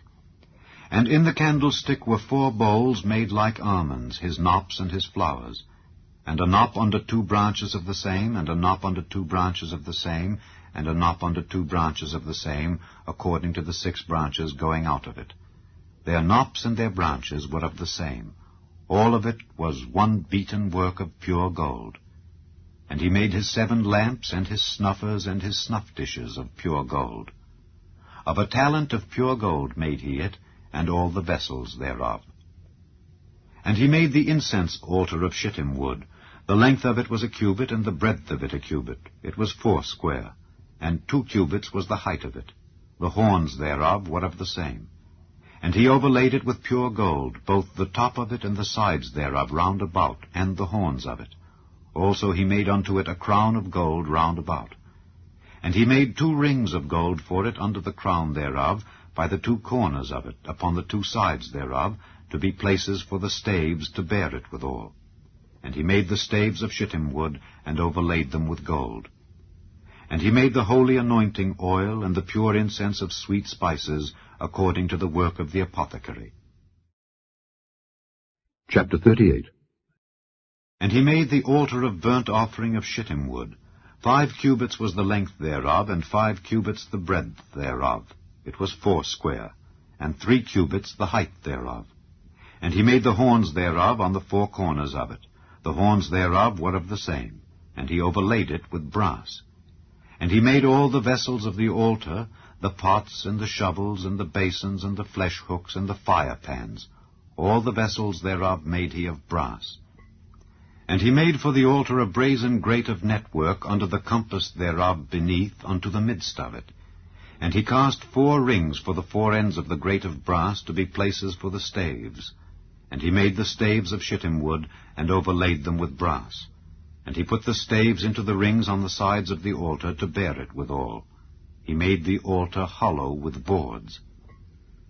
And he made the laver of brass, and the foot of it of brass, of the looking glasses of the women assembling, which assembled at the door of the tabernacle of the congregation. And he made the court. On the south side southward the hangings of the court were of fine twined linen, 100 cubits. Their pillars were 20, and their brazen sockets 20. The hooks of the pillars and their fillets were of silver. And for the north side the hangings were 100 cubits, their pillars were 20, and their sockets of brass 20. The hooks of the pillars and their fillets of silver. And for the west side were hangings of 50 cubits, their pillars 10, and their sockets 10. The hooks of the pillars and their fillets of silver. and for the east side eastward 50 cubits. The hangings of the one side of the gate were 15 cubits, their pillars 3 and their sockets 3. And for the other side of the court gate, on this hand and that hand, were hangings of 15 cubits, their pillars 3 and their sockets 3. All the hangings of the court round about were of fine twined linen. And the sockets for the pillars were of brass, the hooks of the pillars and their fillets of silver, and the overlaying of their chapiters of silver, and all the pillars of the court were filleted with silver. And the hanging for the gate of the court was needlework of blue and purple and scarlet and fine twined linen, and 20 cubits was the length, and the height and the breadth was 5 cubits, answerable to the hangings of the court. And their pillars were 4, and their sockets of brass 4, their hooks of silver, and the overlaying of their chapiters and their fillets of silver. And all the pins of the tabernacle and of the court round about were of brass. This is the sum of the tabernacle, even of the tabernacle of testimony, as it was counted according to the commandment of Moses for the service of the Levites, by the hand of Ithamar, son to Aaron the priest. And Bezaleel the son of Uri, the son of Hur, of the tribe of Judah, made all that the Lord commanded Moses. And with him was Aholiab, son of Ahisamach, of the tribe of Dan, an engraver and a cunning workman, and an embroiderer in blue and in purple and in scarlet and fine linen. All the gold that was occupied for the work and all the work of the holy place, even the gold of the offering, was 29 talents, and 730 shekels after the shekel of the sanctuary. And the silver of them that were numbered of the congregation was 100 talents, and 1,760 shekels after the shekel of the sanctuary. A beka for every man, that is, half a shekel after the shekel of the sanctuary, for every one that went to be numbered from 20 years old and upward, for 600,000 and 3,550 men. And of the 100 talents of silver were cast the sockets of the sanctuary and the sockets of the veil, 100 sockets of the 100 talents, a talent for a socket. And of the 1,775 shekels he made hooks for the pillars, and overlaid their chapiters, and filleted them. And the brass of the offering was 70 talents, and 2,400 shekels. And therewith he made the sockets to the door of the tabernacle of the congregation, and the brazen altar, and the brazen grate for it, and all the vessels of the altar, and the sockets of the court round about, and the sockets of the court gate, and all the pins of the tabernacle, and all the pins of the court round about. Chapter 39. And of the blue and purple and scarlet they made cloths of service to do service in the holy place, and made the holy garments for Aaron, as the Lord commanded Moses. And he made the ephod of gold, blue and purple and scarlet, and fine twined linen. And they did beat the gold into thin plates, and cut it into wires, to work it in the blue and in the purple and in the scarlet and in the fine linen with cunning work. They made shoulder pieces for it to couple it together. By the 2 edges was it coupled together. And the curious girdle of his ephod that was upon it was of the same, according to the work thereof, of gold, blue, and purple, and scarlet, and fine twined linen, as the Lord commanded Moses. And they wrought onyx stones enclosed in ouches of gold, graven as signets are graven, with the names of the children of Israel. And he put them on the shoulders of the ephod, that they should be stones for a memorial to the children of Israel, as the Lord commanded Moses. And he made the breastplate of cunning work, like the work of the ephod, of gold, blue, and purple, and scarlet, and fine twined linen. It was foursquare. They made the breastplate double. A span was the length thereof, and a span the breadth thereof, being doubled. And they set in it 4 rows of stones. The first row was a sardius, a topaz, and a carbuncle. This was the first row. And the second row an emerald, a sapphire, and a diamond. And the third row a ligure, an agate, and an amethyst. And the fourth row a beryl, an onyx, and a jasper. They were enclosed in ouches of gold in their enclosings. And the stones were according to the names of the children of Israel, 12, according to their names, like the engravings of a signet, every one with his name according to the 12 tribes. And they made upon the breastplate chains at the ends of wreathen work of pure gold. And they made 2 ouches of gold and 2 gold rings, and put the 2 rings in the 2 ends of the breastplate. And they put the 2 wreathen chains of gold in the 2 rings on the ends of the breastplate. And the 2 ends of the 2 wreathen chains they fastened in the 2 ouches, and put them on the shoulder pieces of the ephod before it. And they made 2 rings of gold, and put them on the 2 ends of the breastplate upon the border of it, which was on the side of the ephod inward. And they made 2 other golden rings, and put them on the 2 sides of the ephod underneath toward the forepart of it, over against the other coupling thereof, above the curious girdle of the ephod.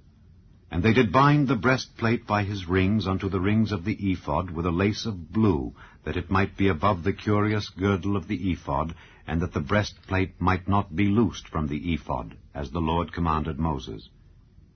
And he made the robe of the ephod of woven work, all of blue.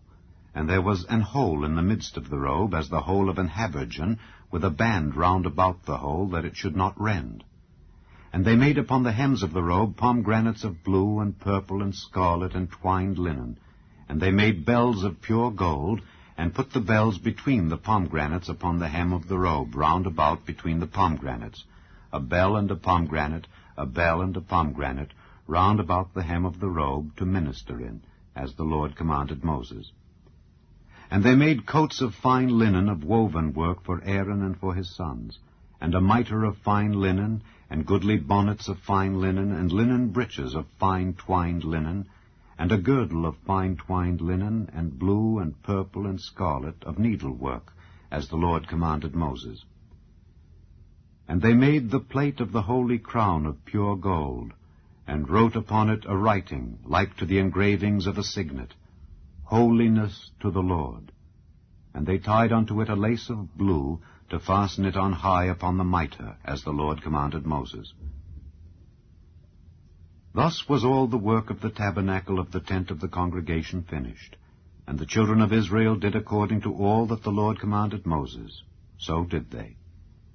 And they brought the tabernacle unto Moses, the tent and all his furniture, his taches, his boards, his bars, and his pillars, and his sockets, and the covering of ram skins dyed red, and the covering of badger skins, and the veil of the covering, the ark of the testimony, and the staves thereof, and the mercy seat, the table, and all the vessels thereof, and the showbread, the pure candlestick with the lamps thereof, even with the lamps to be set in order, and all the vessels thereof, and the oil for light, and the golden altar, and the anointing oil, and the sweet incense, and the hanging for the tabernacle door, the brazen altar and his grate of brass, his staves and all his vessels, the laver and his foot, the hangings of the court, his pillars and his sockets, and the hanging for the court gate, his cords and his pins, and all the vessels of the service of the tabernacle for the tent of the congregation, the cloths of service to do service in the holy place,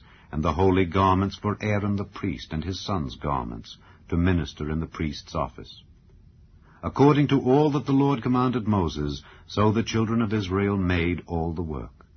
And Moses did look upon all the work, and behold, they had done it as the Lord had commanded, even so had they done it. And Moses blessed them. Chapter 40.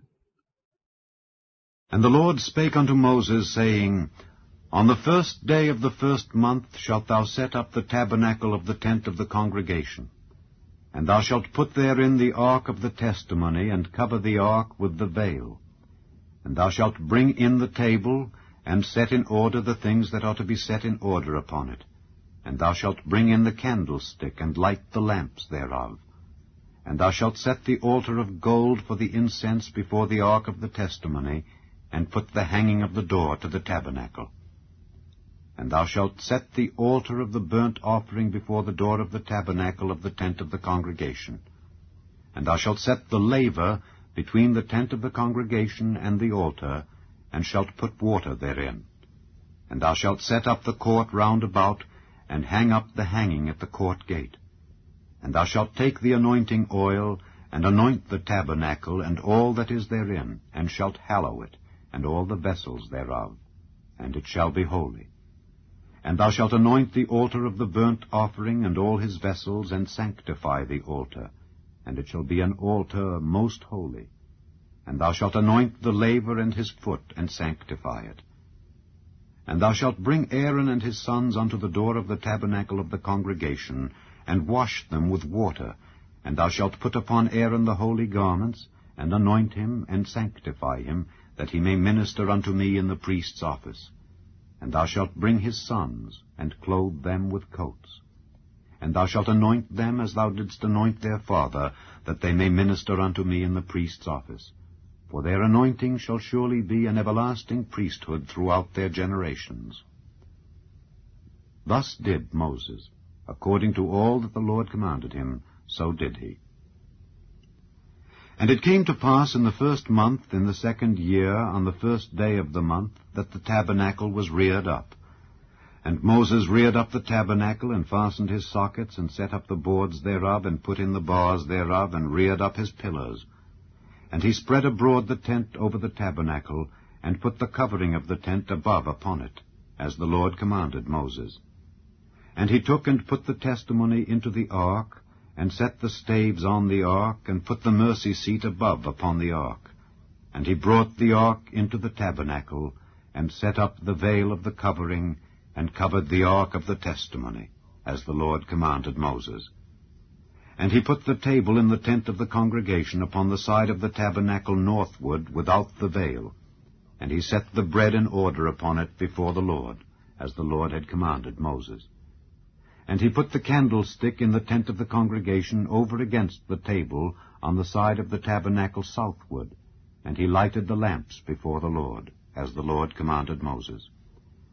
And he put the golden altar in the tent of the congregation before the veil, and he burnt sweet incense thereon, as the Lord commanded Moses. And he set up the hanging at the door of the tabernacle, and he put the altar of burnt offering by the door of the tabernacle of the tent of the congregation, and offered upon it the burnt offering and the meat offering, as the Lord commanded Moses. And he set the laver between the tent of the congregation and the altar, and put water there to wash withal.